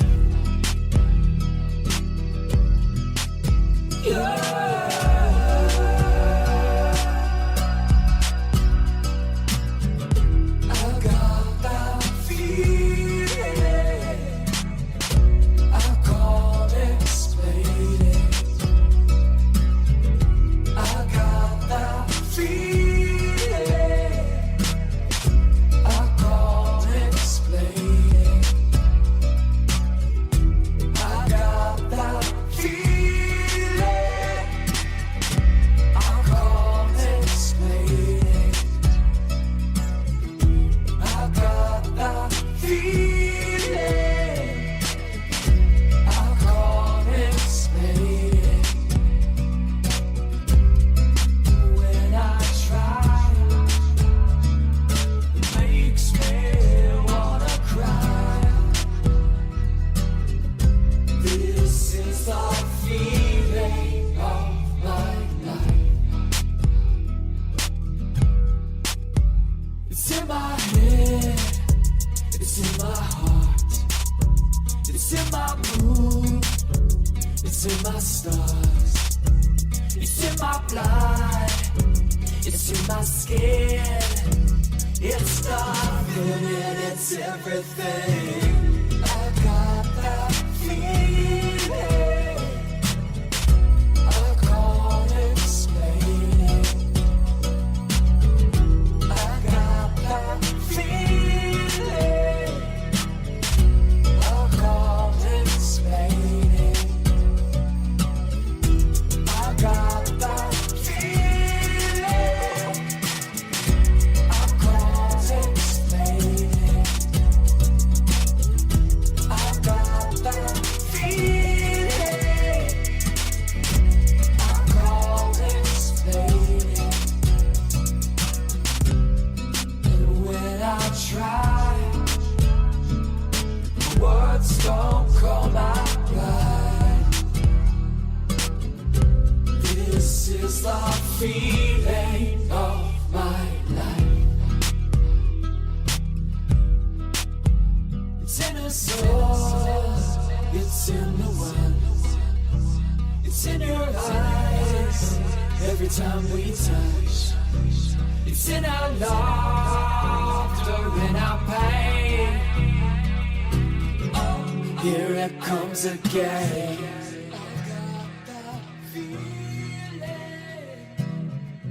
I can't explain it. I got that feeling. I can't explain it. I got that feeling. I can't explain it. I got that feeling.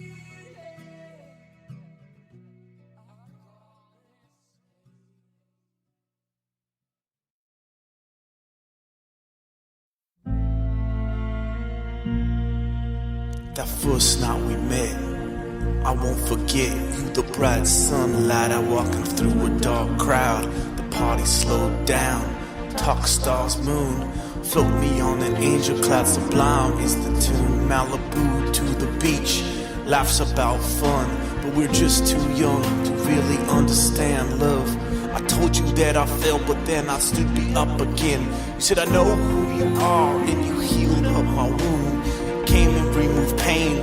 I'll always do the same, and if you fall, but really you just seem to stand tall. We always pressed on, life improvement marathon. The time keeps running, but our love is timeless. We always pressed on, life improvement marathon. Time keeps running, but our love is timeless. Life is beautiful, everything around me is plentiful because of you. Everything I do just now has followed through. Here for you, every single day of every year. You're beautiful, love we share will never disappear. Life is beautiful, everything around me is plentiful because of you. Everything I do just now has followed through. I'm here for you, every single day of every year. You're beautiful, love we share will never disappear. And with candle, develop love none can take away. From the very first day, Nemo had a special place. I see it on his face, it makes me so proud to realize this very special love that we have found. It's the smiles and the meals and the gifts and the dances and the trips. Nothing goes my way, I wanna hide away till I get home. The support you give, my perspective change, because we stand so strong. And as life moves along, we make a model for our kids to work for, believe in, for their life. It's our home, you're my wife, and I appreciate you every single day. Life is beautiful, everything around me is plentiful because of you. Everything I do just now has followed through. Here for you every single day of every year. You're beautiful, love we share will never disappear. Life is beautiful, everything around me is plentiful because of you. Everything I do just now has followed through. I'm here for you every single day of every year. You're beautiful, love we share will never disappear.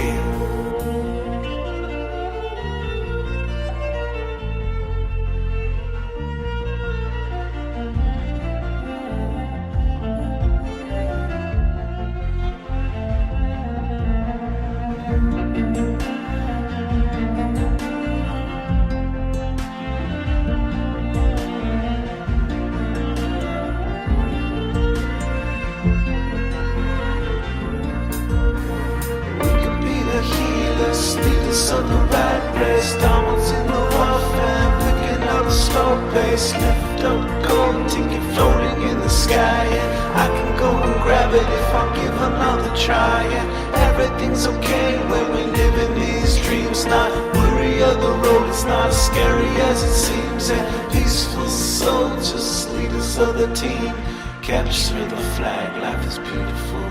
My life is beautiful, everything around me is plentiful because of you. Everything I do just now has followed through. I'm here for you every single day, every single year. You're beautiful, the love we share will never disappear.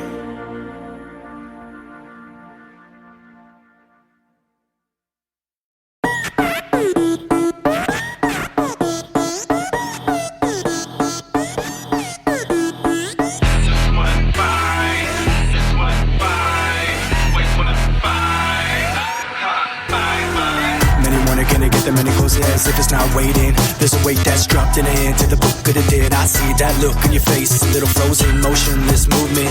Think it's time for a conference. Dig through your mind, who will be calling? Go ahead, sound Cobra and the Eagle Man. Double-headed with a fine tooth, never when they running, are they really ready? We can go and bet our money on them, all the mouth, spit it out, divine, no need to conquer. Star-studded, they coming, yeah, they coming to capture, release. Maybe they got motivated by the force of Mother Nature. I don't wanna be the one to find out. Collect rain in a cup for lunch, sprout the rest. Douse the set, left the room soaking wet. Slept under a note, build a moat around my castle. Rode an asteroid, flip a coin, take a pic. Flying on a jet, drink water on the moon. Fortified by the fire from the hot lava. After 30 minutes, I'm in it, ready to get up out of my skin. Become birds of the flock of the feather. I'll never be Nebuchadnezzar, eternity, pure bluestone. Abstract contact, buzz ahead through a day. Hey, teammates, clean slate with a full tank. Purple, yellow contrast in the spectrum. I'm seeing the light break down. Even if I never had a moment of clarity, could it really be this reality that's real to me? Take your pick, let's go and see.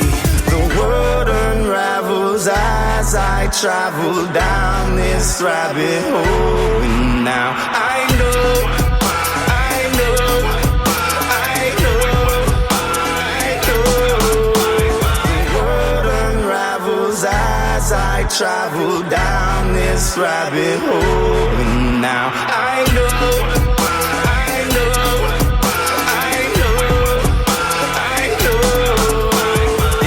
Holder, heaven is a mannequin, a group of kids caroling, singing and doing their dance. Motivated by the particles, article written on a barnacle, nautical line. Now hold up, dropping in, slide down on the water, hit the wind when it frees up. Can I get an amen? Strike now with the kingpin, looking up, eye down at the sky below. Living in the feeling of a fantasy, is calling on me like a centipede, and peace to the enemies, end of the internet. Have we met yet? Hello to the moment I coded, if it is coded. Bye bye, 3 L's on myself, walk, no shoes, barefoot, Bob, polar bear, cold as the air. No one is here, there, anywhere. Look around, go ahead, tell me what you see now. Hands start to melt, rock with the bells, locked to the dark. knock, knock on the door, been here before. Used all the worst off at a curve shift in the curse dark of the night in a jungle with a blindfold. Head in the ground, I can hear your heartbeat. Make a rap to it, write a poem, leave it by the window outside. By the weeping willow where the black widow would've went nonchalant. The charge in this sunset, watch it fade now. Where it goes, I never went and followed. Just me, myself, and my shadows. In the spectrum, I'm seeing the light break down.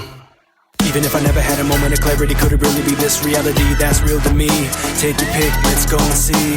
The world unravels as I travel down this rabbit hole. And now I know.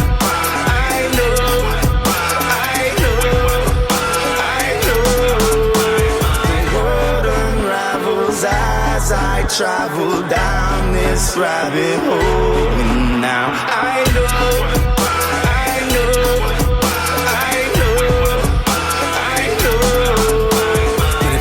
Universe, there's another version of myself I've seen. He walked down the street with a canteen. He thought he was, but he couldn't be. Cut a corner horse, split it with the first three people that he meets living in the country. Close enough to his own residence. He resides in a place that he designs, defines until he finds a way out.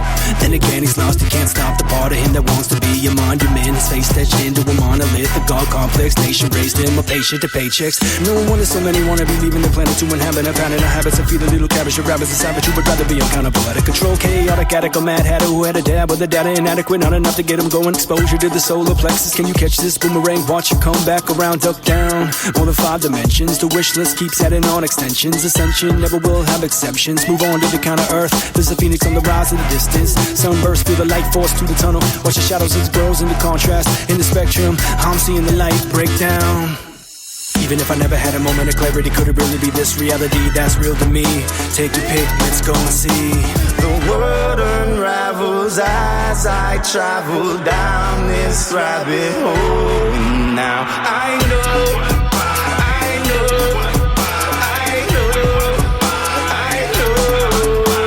The world unravels as I travel down this rabbit hole. And now I know.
yeah, hey yeah, oh, yeah, na na, yeah, yeah, yeah, oh. I promise you, I won't forget you. I promise you, I won't forget you. I promise you, yo, I won't forget you. I promise you, I won't forget you. And in all these places, the rocks that haven't been unturned, I'll find you waiting and I'll bring you low.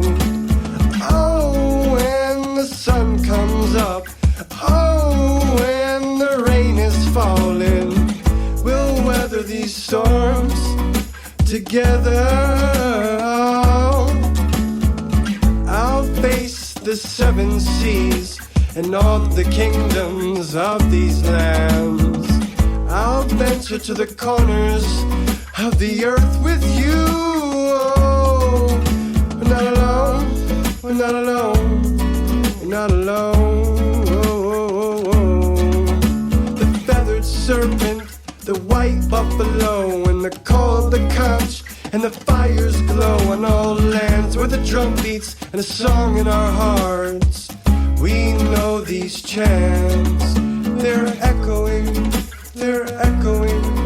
in the caves of our hearts. They're echoing in the caves of our hearts. Yeah, they're echoing in the caves of our hearts. They're echoing in the caves of our hearts. In any way, in any way, in any way, oh, in any way, in any way, in any way, oh, way, oh, way, oh, way, oh, in any.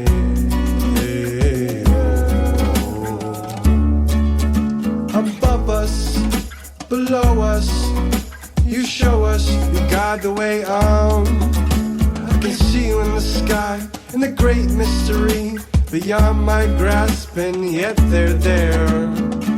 I feel you walking right next to me. Oh, we're not alone, we're not alone, no, we're not alone. They're singing, we've been there since the beginning of time. Oh, oh, from the edge of time, oh, to the edge of time, oh, from the edge of time, oh, to the edge of time, time, oh, to the edge of time, time, time, oh, to the edge of time. I promise you, I won't forget you. I promise you, I won't forget you. I promise you, I won't forget you. Oh, oh,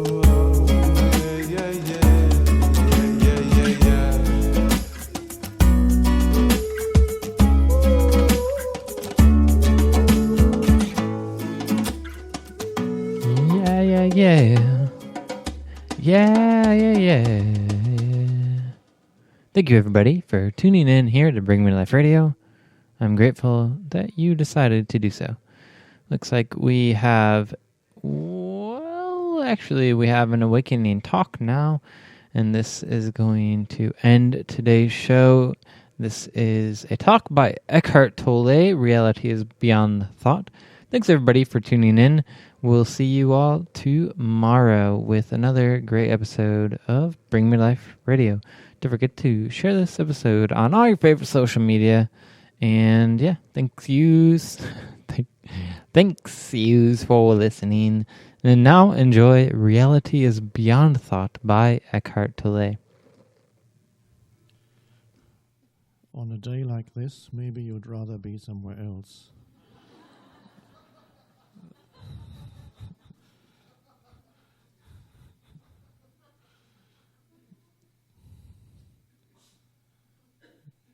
If the weather weren't so wonderful, I would be happy to be here in this now, but it's so nice out there.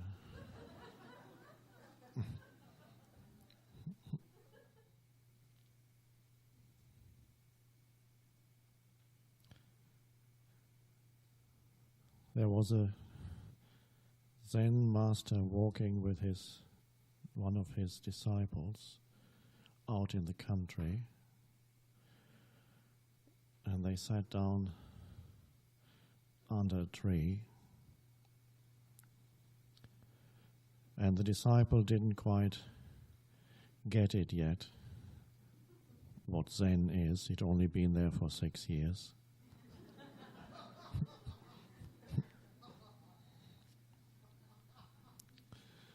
So the master was sitting there just being, watching,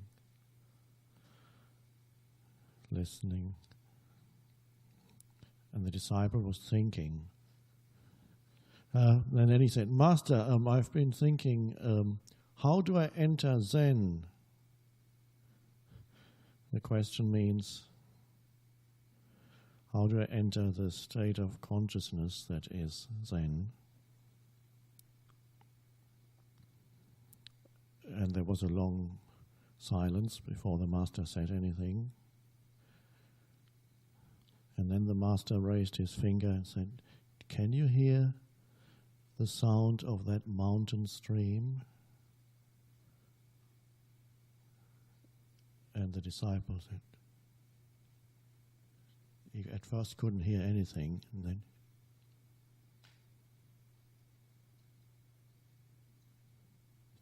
yes, I can hear it. Suddenly he heard the distant mountain stream. And Master said, enter Zen from there. Oh. Okay.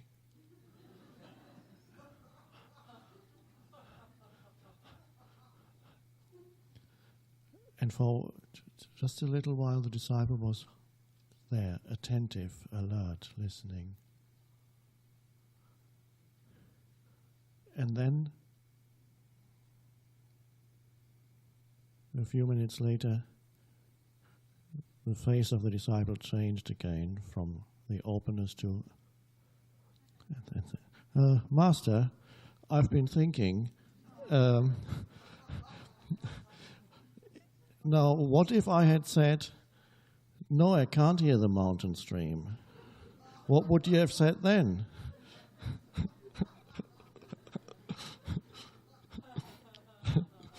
And the master raised his finger again and said, disciple, yes? Enter Zen from there.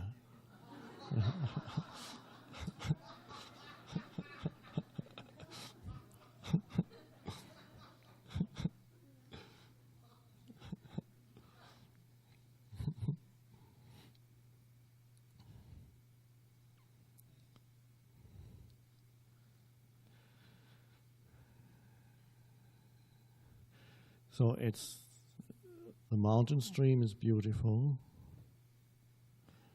More beautiful and deeper is the state of consciousness. If he hadn't heard the mountain stream, it would have been the same. He would have been in the state of alert attention and might have said, I can hear nothing. And the master says, enter Zen from there.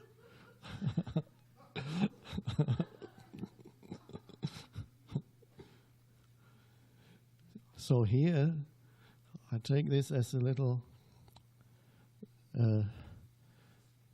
signpost teaching story, for you also to work with sound here, because there are beautiful sounds here in this place, and to be attentive to the sounds that you hear. Today, I will remind you again tomorrow when we may spend the day in silence, particularly good opportunity to be attentive to the many subtle sounds that you hear here, from the crunching of gravel or little stones as you walk, to crickets, the frogs, the leaves moving in the wind, many sounds that are beautiful and subtle. To hear them requires a certain degree of alertness. That's why Zen masters often raise their finger. That symbolizes not, I'm telling you, you better believe me. No, not that. It says, be alert, awake. So that's the state is required. So when you listen to a sound, you place there's a field of attention that is actually more important than the sound, no matter how beautiful the sound is. But the sound can draw your attention out. And then you learn to not just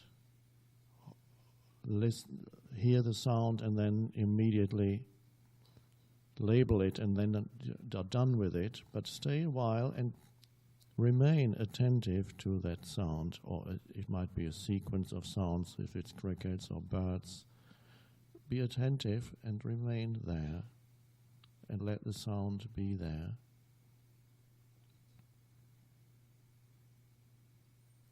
So, and then you have what we mentioned this morning with reference to the visual,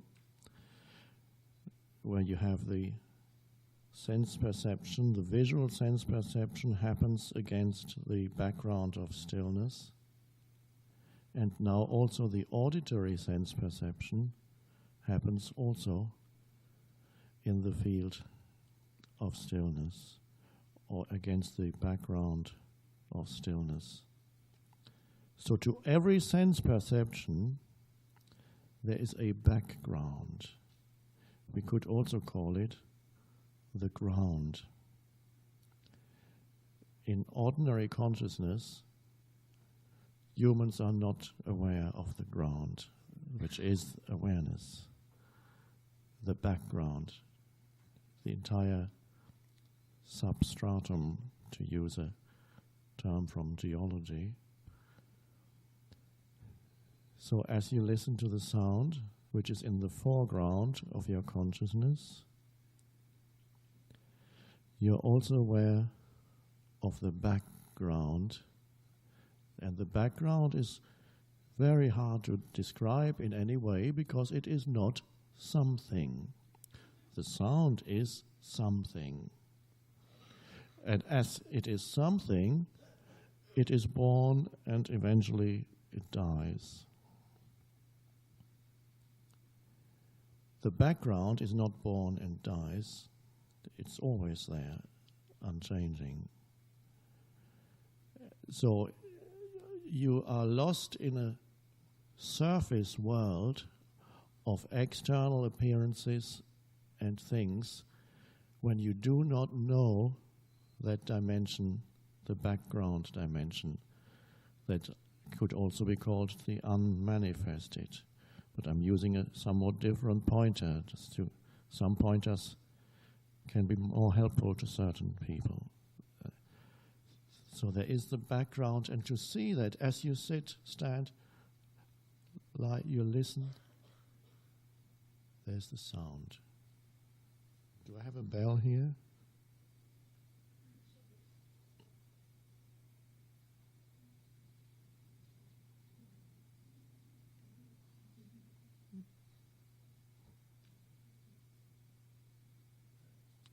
it dissolved.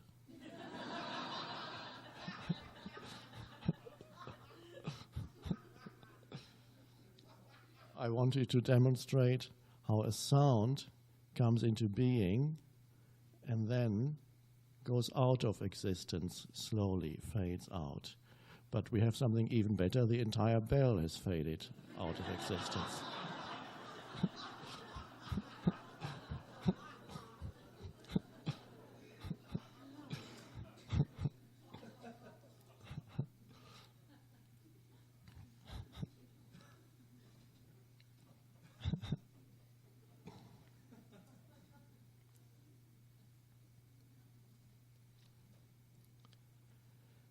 So to be aware of that is amazing. One can also call it a field of peace that underlies your perceptions. A background peace.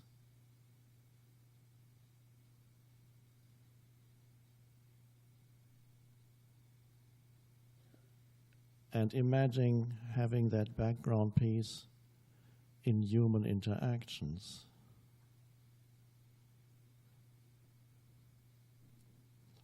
How that changes everything between human beings.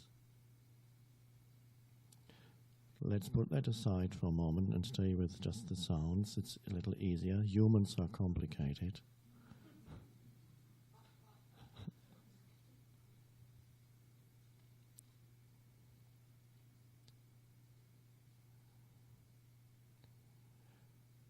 And you will notice that when you fall back into the dream state of being identified with the stream of thinking, all the subtle sounds around you, you don't even notice. You don't hear them. Your attention is elsewhere. Your attention, your consciousness, is being absorbed by thought continuously. There isn't much left for anything else. There isn't also much left for creativity or anything new to come in. It's all repetitive. And so here you are making space inside you for, there's no other way for something truly new to arise in your life, something truly that comes out of this, the freshness of the unmanifested, the freshness of being itself, and takes on form, a thought, a word, an action, some creation, perhaps a work of art, a work of this or that, or simply a way of being with others that has a different quality than the normal way of being with others. So that's the only way something truly new can come in, because no matter how your life changes on the surface, it's not a true change. You could, if your bank account is empty now and you win $10 million, on the external level things will change, but that's not very much. The same set of problems that you have now, or very similar one, will arise again. The fear of not enough is not going to go away, perhaps for a few weeks. And again, it might become magnified because you have a bigger scenario for you to play out your drama. And if you're rich and famous, then they can write about you and your drama. That's all. And it looks bigger, but it's just like everybody else's. It's just when the drama is played out between the two famous actors in a mansion, it looks interesting. It's not interesting at all. It's the same drama that happens everywhere else, and there's nothing new. It's repetitive. And then they get a divorce and marry somebody else, and it starts again. So for something truly new to arise, you need to find, not create as such, because it's already there. You need to find, one could say, that dimension of space. One could say you have to make space, yes, in one way, that's the space already wants to come through, the spatial consciousness. In another, one could say it requires your cooperation. You have to make room. Then it's a beautiful, more harmonious emergence. If it pushes, it wants to come through, and there's a heavy egoic structure, it may still come through, but it has to create havoc in your life first, because the shell has to break.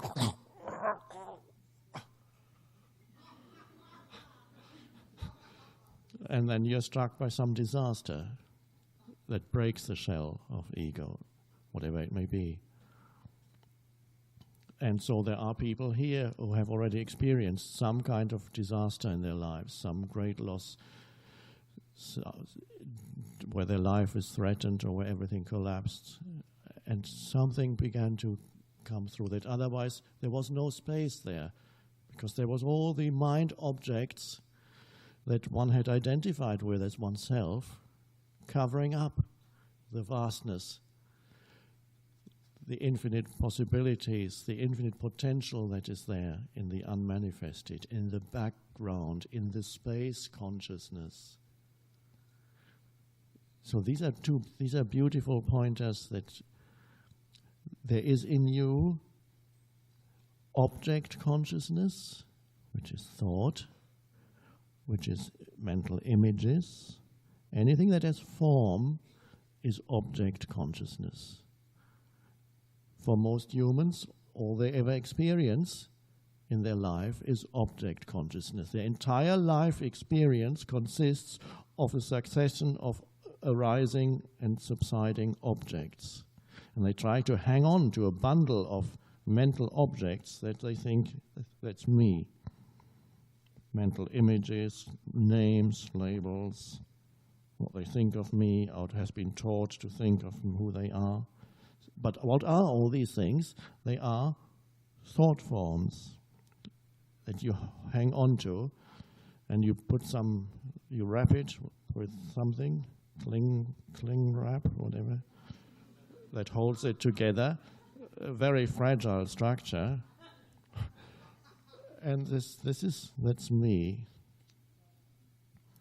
And it consists of mental objects, many of which are the mental counterpart of material objects or material achievements. So there's the shiny, new, flashy car, which in itself, of course, is not important because it's going to rust in a few years, it'll be gone. And all it can do is take you from A to B. It's nice, yes, we can appreciate these things. But if they become an object, then a mental form arises, which is not just car, it's my car. My is the important thing, because then the thought object of car becomes invested with a sense of self. It's not just a car. I relate to it. I'm looking for myself in it. So the mind object, the thought object car, becomes very important to me. And if somebody scratches your car, or even dents it accidentally, it feels, if you identify with that as my car, it feels you are being injured personally. And anger arises because somebody is attacking you. Or let them say that somebody says, well, this may be a nice car, but my uncle has one that's much bigger than yours. Can't be. And you feel diminished in your sense of self. That's how people play their ego games. One little ego tries to diminish another little ego by claiming that my uncle has something bigger than you. I don't have it, but it's enough, it's my uncle, so there's some association. Because it's so it's an indirect thing that I can identify with. Of course it's absurd and funny, but a lot of human interaction works in that way. And so you identify with you may then identify with other things that are a little bit more subtle. Other people's opinion of you, which becomes also a mental image. knowledge, acquired knowledge, a certain skill that you have. You may be extremely good at hitting a ball, and it's a great thing. If you are a master at hitting a ball one way or another, then probably in that field of activity, if you are truly a master, you are probably present, at least during that time when you're hitting that ball, when you're playing the game, when you're in the zone, you're not thinking, you're not planning, there's no decision making. Right action happens every moment, and there's a power, and then people love to watch you. But then what happens when you stop playing the game? You re-enter the normal state of consciousness. And then you identify with that skill. It becomes a mind object. You are better at it than anybody else. And the world is telling you that. So that is something also. And then somebody else suddenly comes who is even better than you, and they chuck you out. You're no longer captain of the team or whatever it is. Oh no. And that's very painful when a mind object, something you had identified with, is taken away, dissolves. Great loss, great pain. So most humans only know themselves as object in the realm of object consciousness. Such a pity when there is so much more to human life. There's an entire realm that's always been there, and humans just haven't looked at it. They've been so seduced by the world of objects, both the external objects in their world as well as the inner objects in their mind. They've been so seduced by the world of objects, so fascinated by objects, so completely identified with the things of this world, that they forgot that there is an entirely different other dimension to their being than that, which has never gone away. The great thing is that you cannot destroy space consciousness. You can ignore it. You cannot know that it's there underneath the accumulated object consciousness. Yes, but it is there. You cannot even in the most obsessed person, obsessed with thinking, and not, you see, it's not a moment of continuously one next thing and the next thing, one damn thing after another. Churchill's definition of history, one damn thing after another. But we could also define the human mind as that. It comes one thing after another. And never aware that there is this vast realm within them that would free them from dependency on the world of things, which includes their mind, because it's objects, object consciousness. That vast realm is there, and they never know it. It's like the example of like a beggar sitting, trying to get a few cents from someone who's going to give, and he's been sitting on a box filled with gold. I gave that example at the beginning of the book. He's been sitting on this box filled with gold, but he's never looked. He's only looked out there. Or we could say a more modern version of that. He's been sitting there and never realized that he has a bank account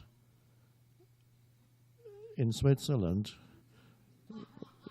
and that has $100 million in it, and he wants. Now this is a somewhat deficient parable, because even if somebody truly, if the beggar had a bank account in Switzerland with $1 million in it, wouldn't really make that much difference to his life, because it's so much deeper than that. But it's a parable for people who can think you've already gone beyond it, but I put it at the beginning of the book because most people know only the realm of objects. So a box full of gold works as a metaphor for a while, but it's not ultimately the right metaphor, because it's so much greater than any entire gold in the world. And so that space consciousness is in you, has never gone away, but been ignored. The peace, the stillness. And I'm presenting here, apart from the fact, which is more important, that as we sit here, it arises from within you, even if you didn't want it. But I'm also pointing out little entry points into it. We've already seen bringing a yes to the present moment is an entry point when you accept the form. Form is a thing, is an object. When you accept the form that this moment takes as something that happens, or an inner form, an emotion that arises, when you do not resist the form that arises, and the normal state of consciousness is almost continuous denial or resistance of the form, because you want another one in the next moment, a better one, a different one, a more fulfilling one, not this form of the present moment. I want a different form. Or if I don't have it, at least I can think about it, so I don't have to look at this. I imagine the next moment is going to be better than this one. It won't if you haven't fully acknowledged this one. So, when you accept the form that this moment takes, that is the miracle. The form of this moment becomes an opening into the formless within you. And the worse, the more challenging the form that this moment is, and you accept it, the deeper it takes you into the unconditioned space consciousness or into peace.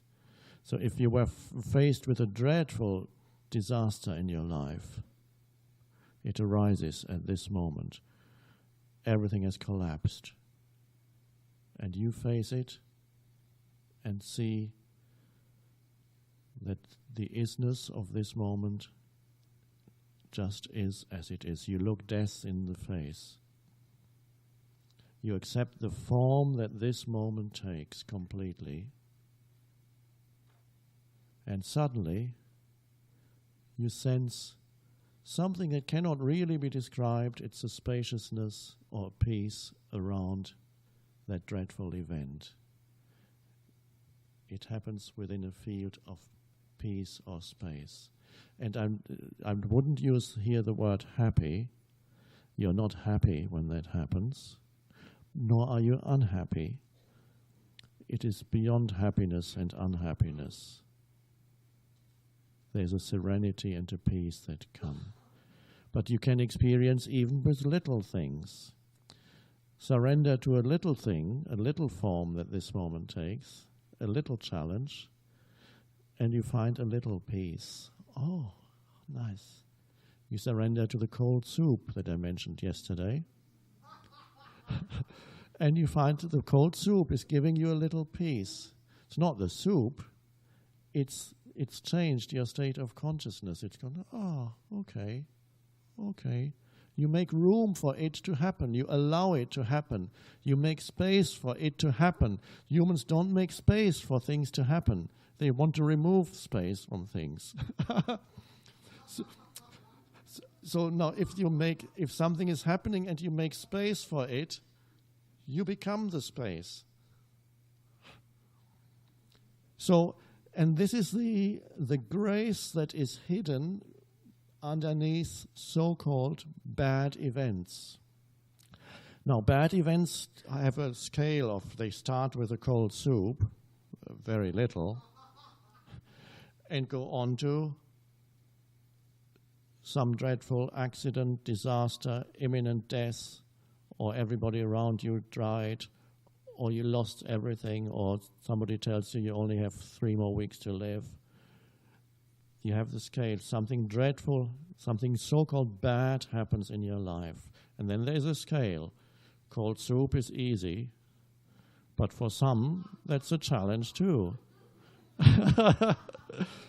And so for some, it sets the whole pattern. They have a cold soup and the rest of the day is spoiled. They don't make room for events. They don't allow an event to be. They argue with reality.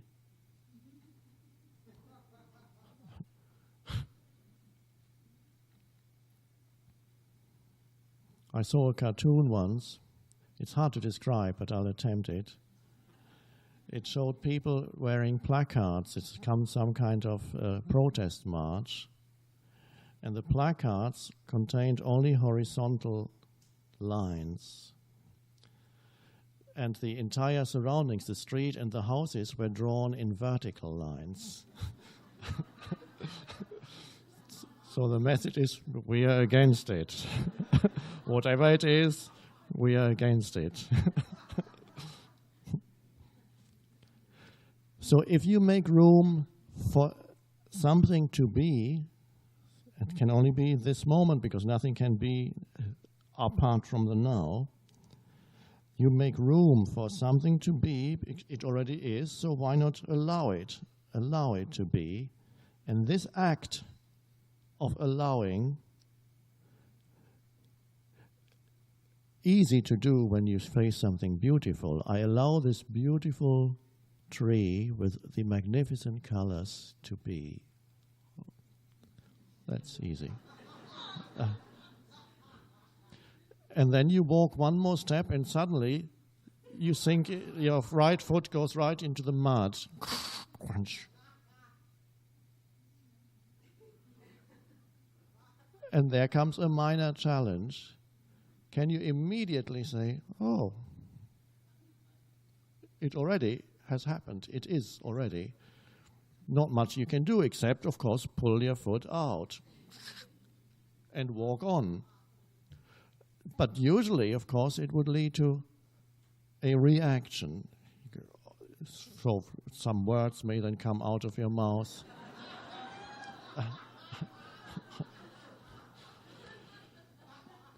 Contraction happens. And maybe there could be an immediate attempt to blame someone. This is what the ego likes to do. Something goes wrong, okay, who can I blame, says the ego. They should have warned people about this.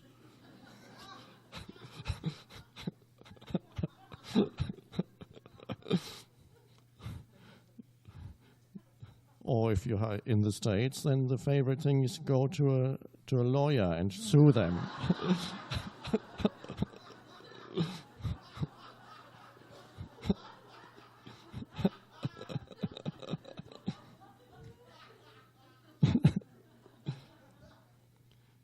So, and this is a beautiful practice. The many things that, in quotation marks, go wrong in your life are actually the greatest things. In a way, even greater than the beautiful trees, because they can take you deeper. And so, to a large extent, the world is here for you to experience things going wrong.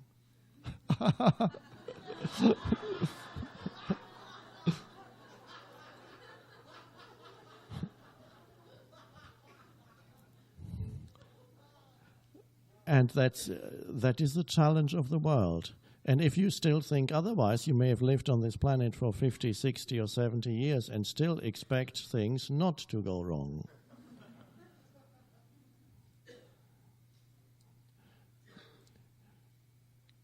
Now, the illusion that you can have things not going wrong, you can still live in that illusion if you live in an advanced, industrialized country, perhaps. Travel to India, And you can no longer live in the illusion that things around you are solid and that you are in control.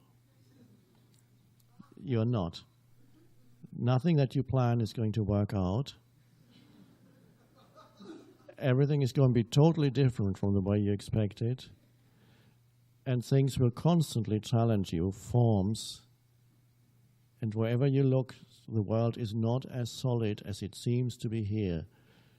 Wherever you go, there are old people, dying people in the street. Are they not? Where are the old and dying people here? I don't see any. They're shut away. We mustn't look. Just pretend that they don't exist. We put them away there. The old go here, and the dying, we put them there. And the dead bodies, never look. Must never see a dead. It's very hard, unless you have a very close relative. If you ever want to see a dead body, they won't let you. They say you're mad.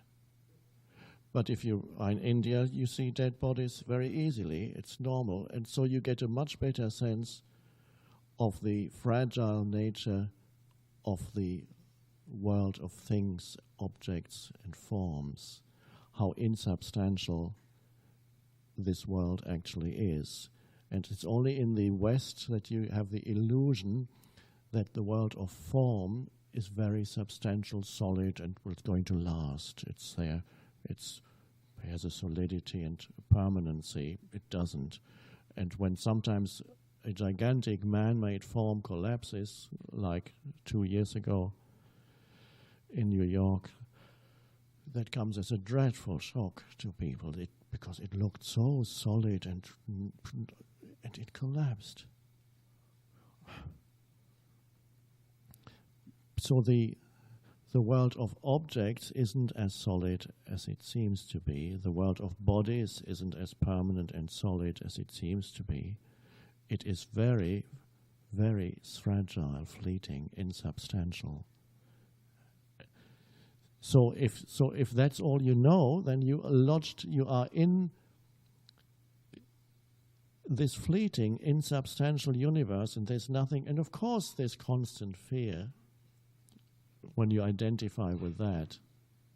Even though they try to it's really very much like the Buddha, because the story goes that he was born into great wealth, and his father did not want him to see that there is poverty, that people grow old, and that people die. So he had already reached fairly advanced age. He was, I don't know, can't remember, 25, 30, whatever, and wasn't really aware that there's such a thing as ill, old, and dying people, because he lived in, seems like almost like the West these days, that's shut away. And one day he saw it. His father didn't want him to see it because it had been predicted he would either become a great king or a great spiritual teacher. And the father didn't want him to become a spiritual teacher. He wanted him to carry on the business of being a king, the family business. And so, but the father had made the biggest mistake he could have made. He waited for so long. When finally he did go out, it was such a shock when he saw that people were lying in the streets dying and ill and old, and he saw dead bodies. He said, "What is this? Does this happen? What happened to this man? He's not moving anymore." He said, "He is dead." Dead? Yes. And that happens to everyone? And what's the point in anything? And soon later, he left everything behind. In the middle of the night, the story goes, when everybody was asleep, and this is a beautiful metaphor, everybody around him was asleep, and he walked out. If that's all there is, so his search then was for that dimension. Is there something else to life than just that? And it lasted a few years. And he tried all the practices, tried to achieve a state of perfection. He got very good at all the practices, and yet they didn't take him to the realization of space consciousness. And one day he almost starved himself to death when he said, "I've had enough." This is my translation of the sutras again. He said, "Enough is enough. Give me some food." And they brought him some food. Most disciples left him. He said, "Oh, he's lost his way. He's eating again." And then he ate normally and he sat under a tree. And suddenly something happened. All resistance collapsed. He was no longer looking for anything to happen. There was surrender to what is, not looking for some state anymore. And there it was.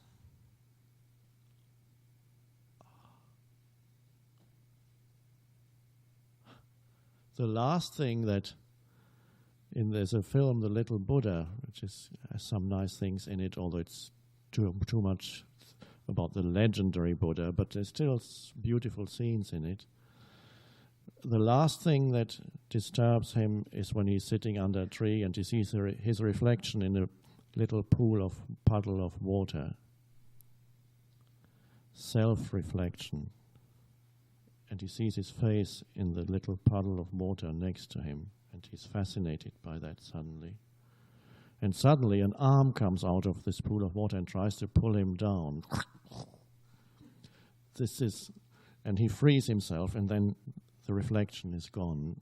This is the last attempt by the ego to be there as an object in his consciousness, to see himself as someone, to remain there as an object in his consciousness, a mental object, to making himself into a mental, this is normal consciousness, making himself into a mental object and then have a relationship with it. I love myself. I hate myself. Now, do I really hate myself? I must remind myself on the bathroom mirror that I love myself. I love myself. You have a relationship with yourself. Of course, it's better to love yourself than to hate yourself. It makes life a little easier. But when you love yourself, there's always, on the other side, the possibility that you might also hate yourself. Better to go beyond loving and hating yourself by not having a relationship with yourself at all. By simply being yourself, and you can only be yourself as space consciousness, not as an object. So, anything that goes wrong in your life, a form that appears and you allow it to be, that form becomes an opening into the formless within you. So, your spiritual practice is whenever something goes wrong in your life, and luckily enough, it happens a lot.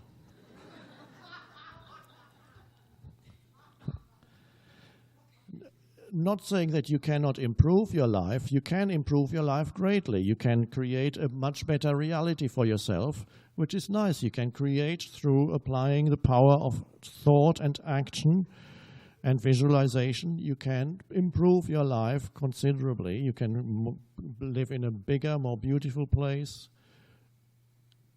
feel better about yourself, and so on. But you cannot escape from the other, from arising. Sooner or later, another polarity, no matter what situation you go into. And I'm not saying you shouldn't improve your life. It's great. But do not expect it to be free of the other polarity, which will arise. Even in the mansion, something will go wrong. And that's what the gossip magazines are all about. The gossip magazines are about things going wrong in mansions. And that makes people feel a little bit better about things going on in their little houses. But it's the same. And they love reading about famous people, things going wrong in their lives. Oh, isn't that great? Their lives are all collapsing, just like mine.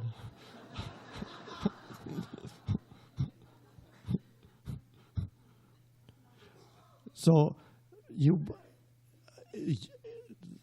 one thing that usually happens that when something goes wrong, it pulls you into the old, it strengthens the reactivity of the old mind structures.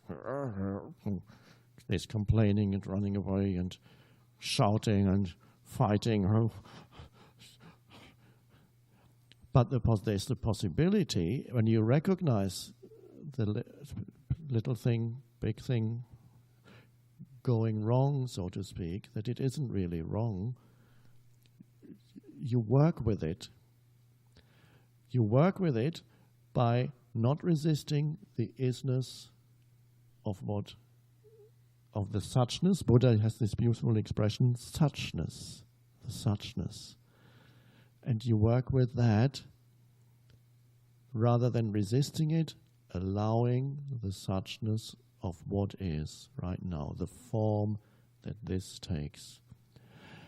And if the form that this takes should be a limitation, may seem a limitation on your sense of freedom, your freedom of movement, a limitation on what you want to do, a limitation on where you want to get to, and suddenly something rises up in front of you, a door, a wall. You're trying to go that way, and suddenly there's a closed door, metaphorically speaking, or literally speaking. Once we arrived at a place to give a talk, rented a hall. There was already a long lineup outside. Nobody had the key.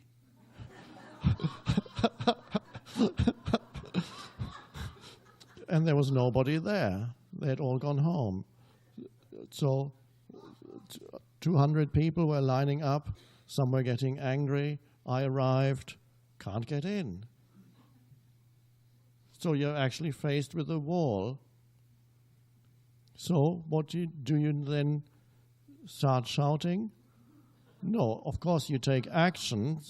Can you call somebody? Maybe somebody somewhere has a key and maybe they can come. Okay, somebody did that. But in the meantime, here we are. What was there to do except to cooperate with that moment? So I would just go say, greet everybody in the lineup. And everybody was very happy.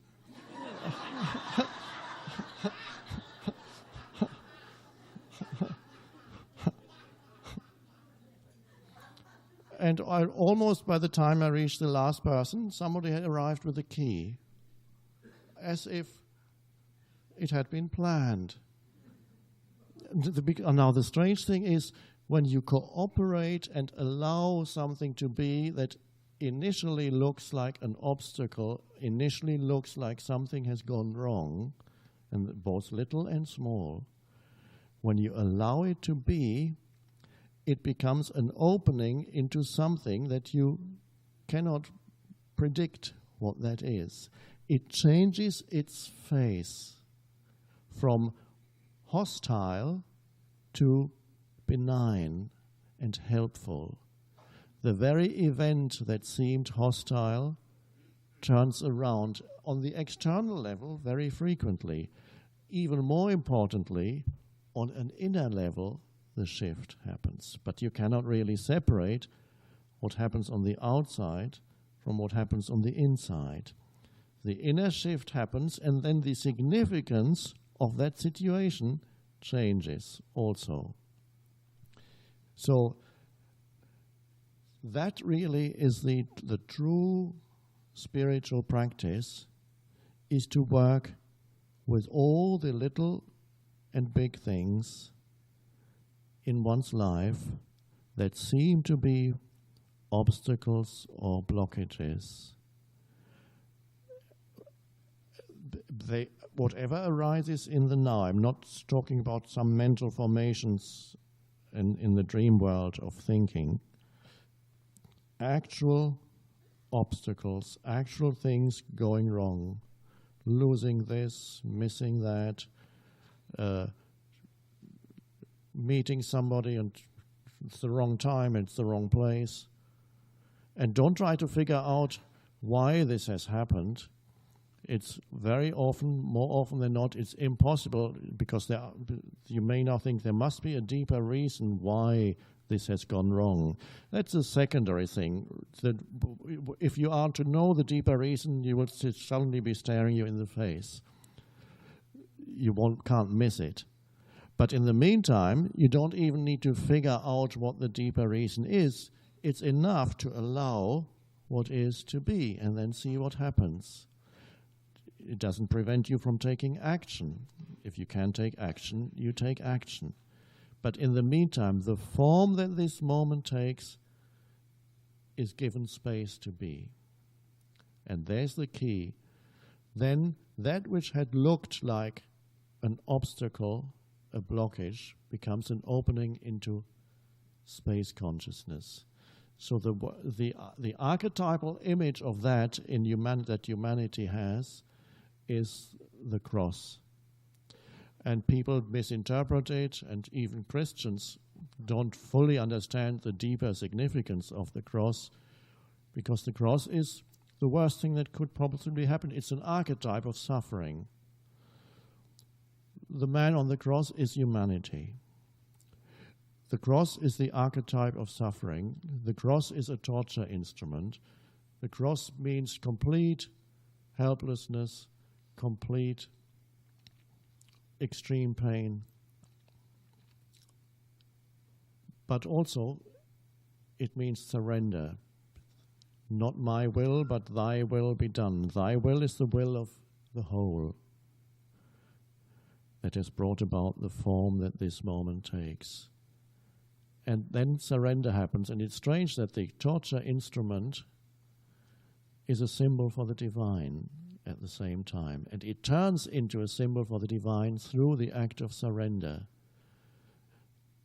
Somebody once said, I don't know who, but it is very wise, that which stands in the way is the way.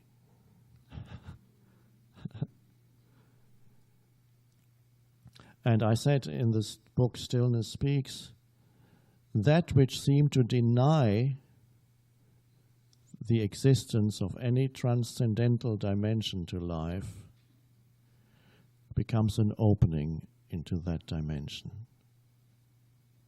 Because it sometimes happens that a serious illness, a dreadful disaster in your life, something going dreadfully wrong to someone close to you, it seems to deny any meaning. It destroys often people's belief.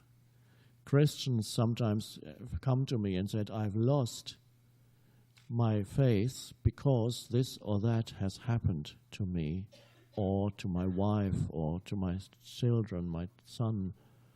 And I can't just, how could that happen? They don't realize that they were still at a childish stage in their faith. They had some deal with God. If I do the right things, nothing bad. Okay, do we have a deal? I do all the right things, then nothing bad will happen. But that's not how the universe, because what they're saying is no form will ever dissolve in my life. I will not encounter death or the accidental dissolving of some form. And so they came, and it was good that they lost their faith, because then they went deeper. After losing their faith, they realized that that level of faith was childish, although for a while it helped them, and then it didn't work anymore. So they had to lose it and then go deeper to something far more substantial than that, and learn to the deep lesson that is there when you totally accept any form of death in your life. Because very often it is that something dissolves, something leaves you, comes to an end, and it looks bad. And then you allow it to be. Now, you may not be able to allow it to be immediately. The pain that you feel, the emotional pain, may be there, and there's nothing you can do. You weep. But then you allow that to be. It does not matter where you begin to allow what is to be. Ideally, you allow the form at this moment to be as it is totally, and so there's no arising of any pain. But that is not always possible yet for humans. So sometimes an event like the death of somebody close to you, the death of a parent, the death of a sibling, or even more hard, more difficult, the death of a child, it happens. Forms dissolve in their own time. There's no predicting when a life form, the form will dissolve. And so pain will come. You may weep, and you may experience that's the sadness. And there you can allow that to be, so that it comes to be space around what you feel. There's a deep allowing of the sadness that you feel, and then there's space around it. And that's how you may feel that the sadness, underneath it, you've already touched the peace underneath the sadness. It's already there. But you have to allow the sadness, not saying, I shouldn't be feeling sad, I should be feeling peace. I shouldn't be feeling sad, I should be allowing this moment. No, but that's not the fact of this moment. The fact of this moment is what you feel at this moment. So the yes to what is, the primary yes is to whatever arises. The secondary yes is the yes to whatever you feel about that which arises. In a smaller example, you're on the road, the car breaks down, a little thing goes wrong, depending what country you're in. In some country, your life may be threatened if you get stranded by the road, or in some big city in North America too, in some parts of big cities. But so it could be a big thing or a relatively small thing. And again, you may succeed in this not so big event to say, that's how it is. And then you face it completely and say, okay, what action can I take? You become still, and then action happens. But it's possible also that you look at the engine and you go, oh no, that's just not again. And suddenly you become conscious of what you feel, the anger that arises. And then you go, And what can you do? You have to, it is what is. At this moment there's anger. And then comes the secondary allowing. You allow the inner, what is on the inner. You give that space. Because the amazing thing is, whatever emotion is passing through your system, there's always far more space than the emotion. You just have to find it. There's a vast spaciousness in you that is greater than any emotion, that can hold any emotion and allow it to be. It's there. So there's suddenly some space around the anger. You've stepped back from the anger into space. There's always more space than things in space. You can verify that tonight. The skies may be clear tonight, still be clear.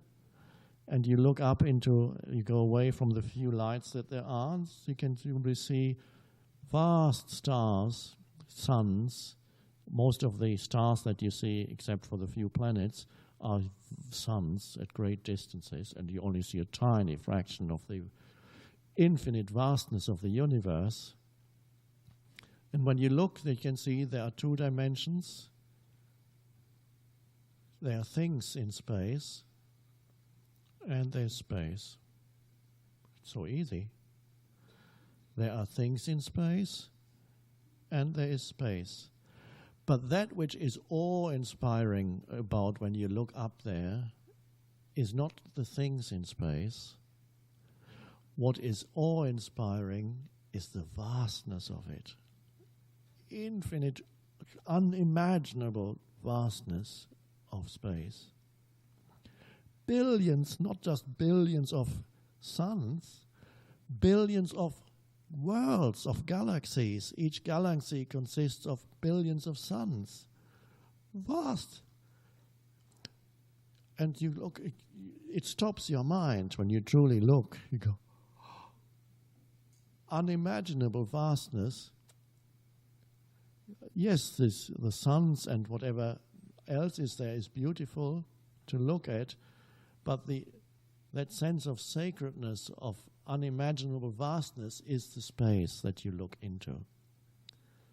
And this is just the external version of what is within you. Within you also, because you're only a microcosmic version of the universe,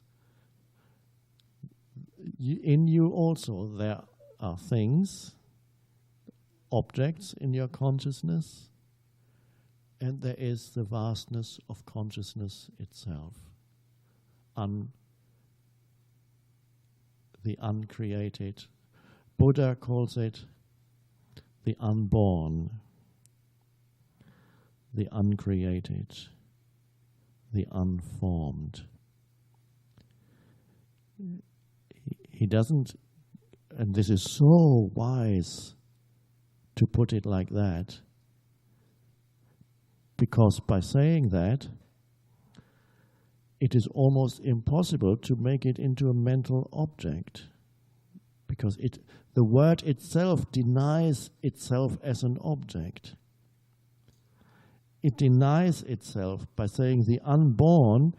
On the one hand, you have a word that is an object in consciousness, but the object in consciousness denies its very existence as an object.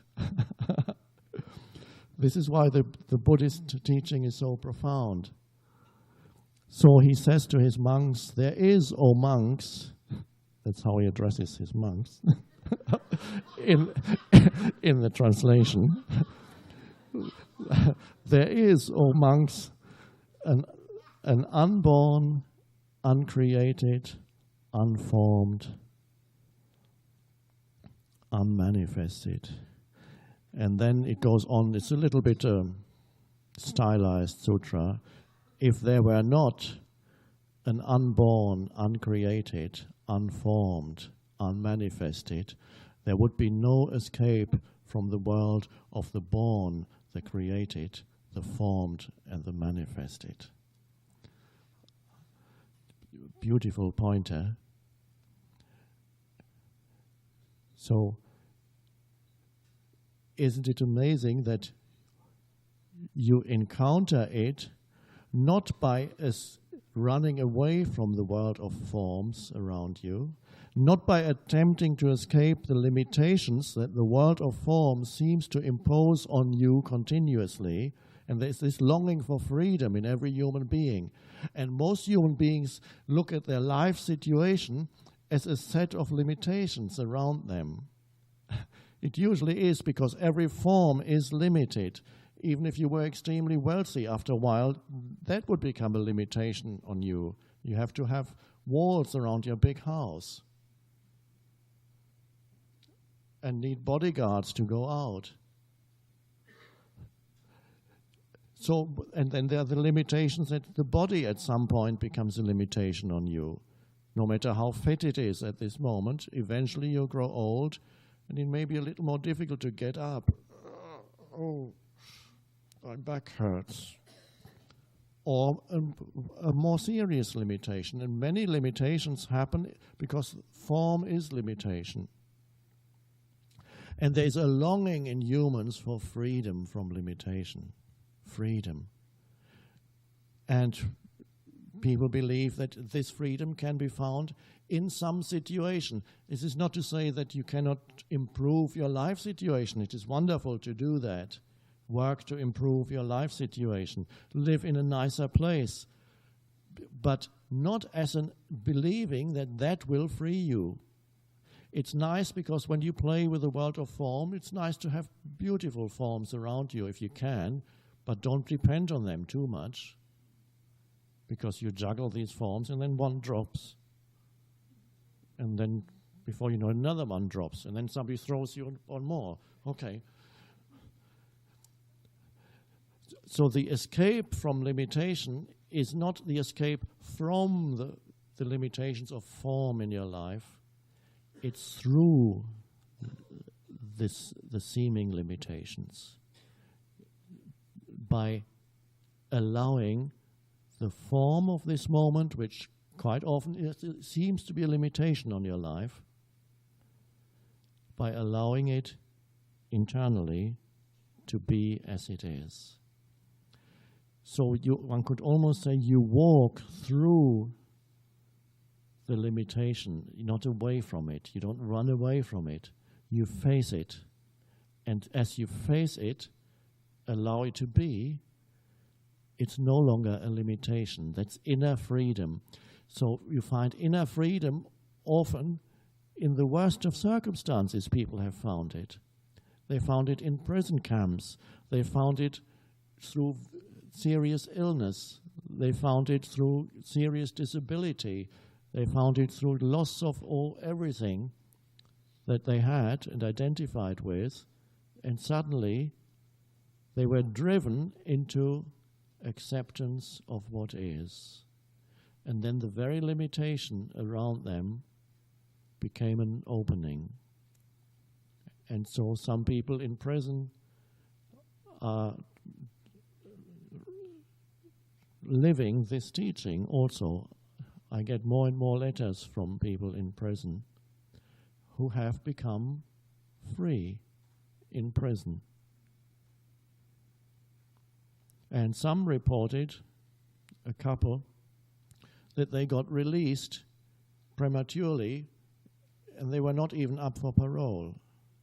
Suddenly it happened. But it was a secondary bonus. The miracle is that often a difficult situation, even on the external level, changes and shows a more benign face. But that is a secondary bonus that you get as you surrender. And that it is truly miraculous what you can experience as there's a shift in that consciousness, how quickly an external situation can turn around, how quickly help can come in, because you now cooperate with life, which is now, never not now. You cooperate with this moment. There's no resistance to life, which is now. And then life can help, because the entire universe is a field of intelligence. Nothing is dead. Everything is an expression of that intelligence, that consciousness. It's in the very space in this room. And then it gets, through the human, it becomes focalized, but it's all pervasive. The human is like a magnifying glass that you hold, there's the sunshine, and then you have, it concentrates it. But it's everywhere. And then life becomes helpful in sometimes miraculous ways. Suddenly the right person comes, the right event comes, the right thing comes. But this is what Jesus calls the things that you need will be added unto you. It is secondary. The inner shift is primary, what Jesus describes as finding the kingdom of heaven, which is here now, not over there, some other place, some other time. That is primary, that shift. And then what happens in the world of things is secondary.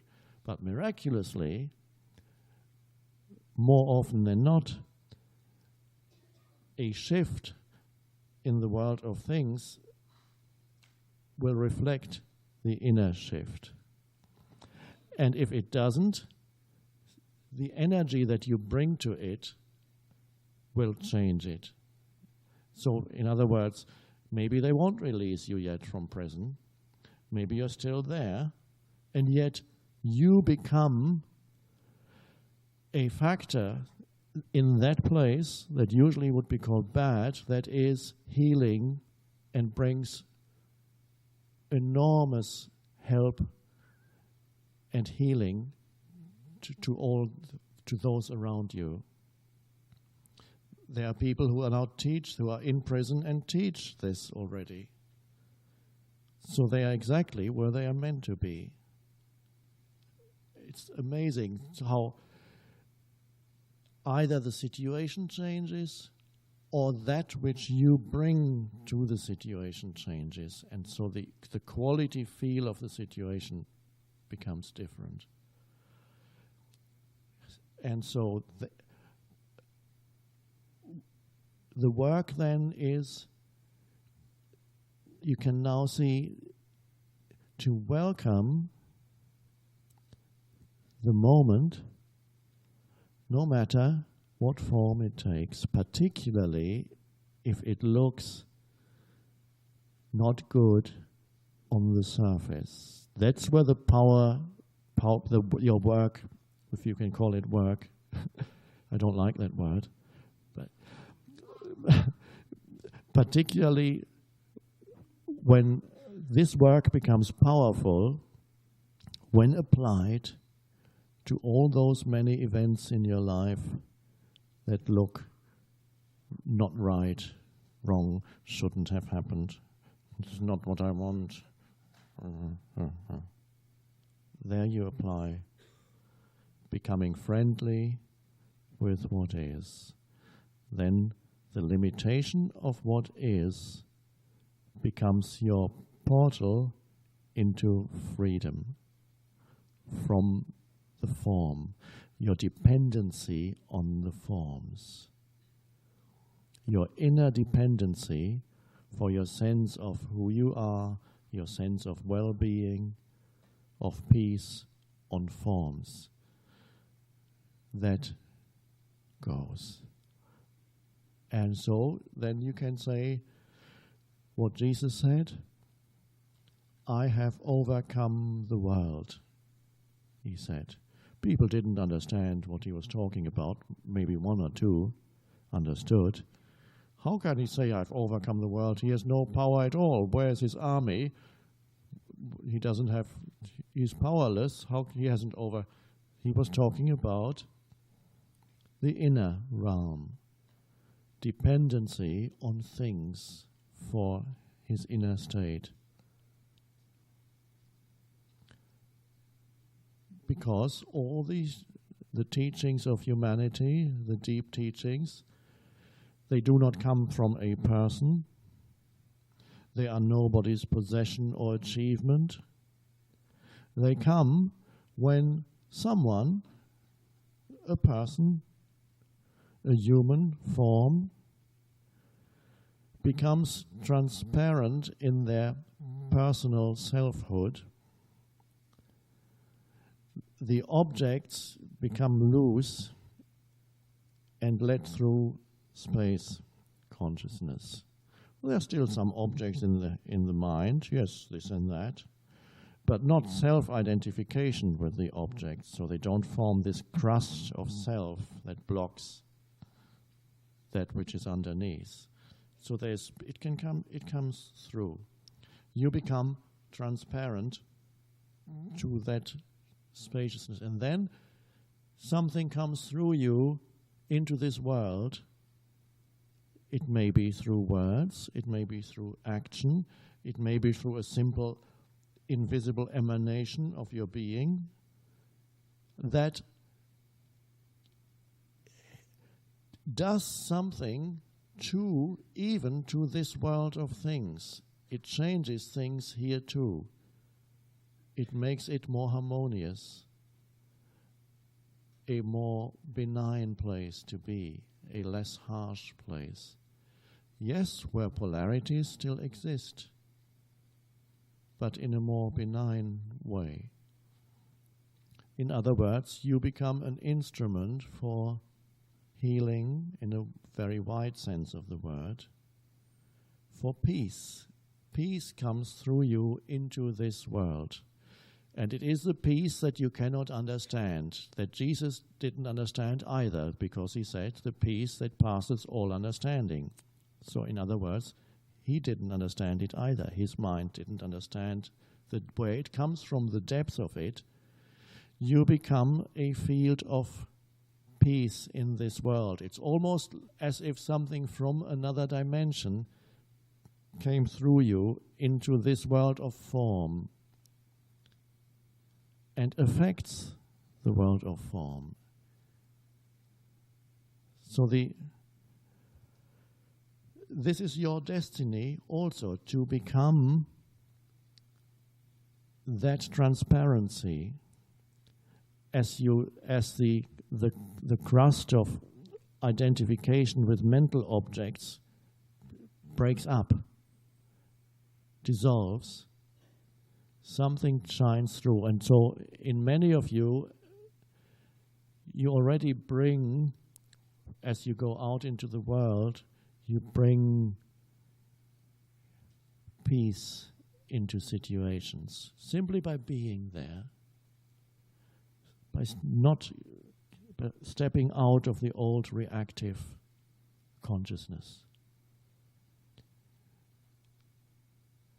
We'll be talking again what that means in relationships in more detail. So when you allow the form that this moment takes to be, your own form, the psychological form of me, becomes somewhat transparent. When you resist the form that this moment takes, your own psychological form, the form of me, becomes more solidified, rigid, impenetrable. And you can actually feel that in yourself. When you go into a situation and you have contraction and resistance, you argue, you need to be right. And you can see in that need to argue, to be right, to win,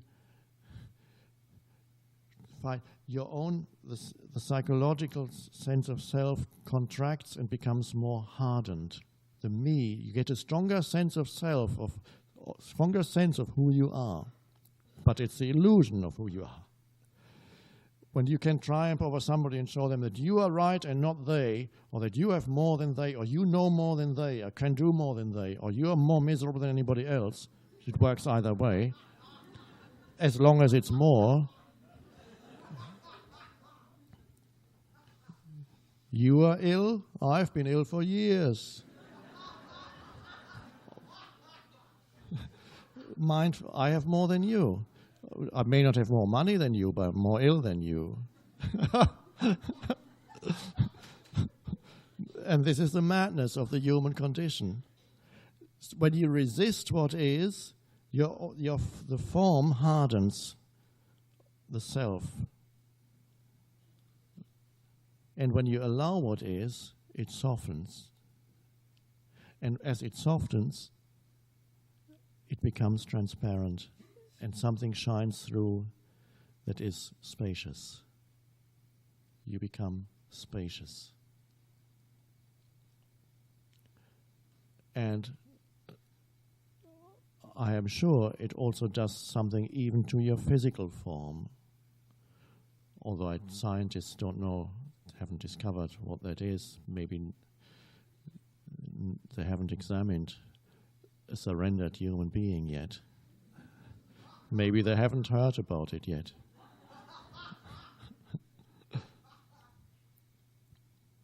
And as humanity begins to live in this way, or a larger part of humanity, of course, it is likely that the physical organism will also undergo changes. Perhaps there'll be even more space than there's already. Already you consist of 99% empty space. Scientists know that. The atoms, the space between the atoms that make up your body is so vast that you are more than 99% empty space.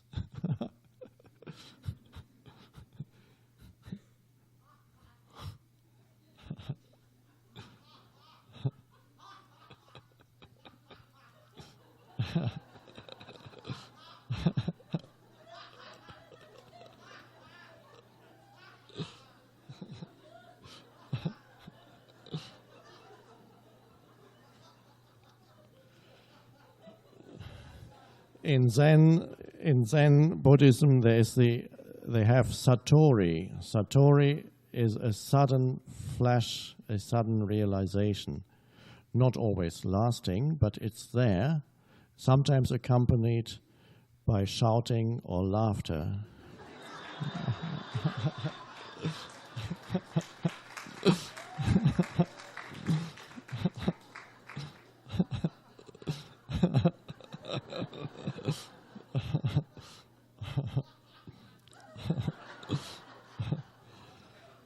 And then you have the Chinese fat Buddha who never stops laughing, continuous satori.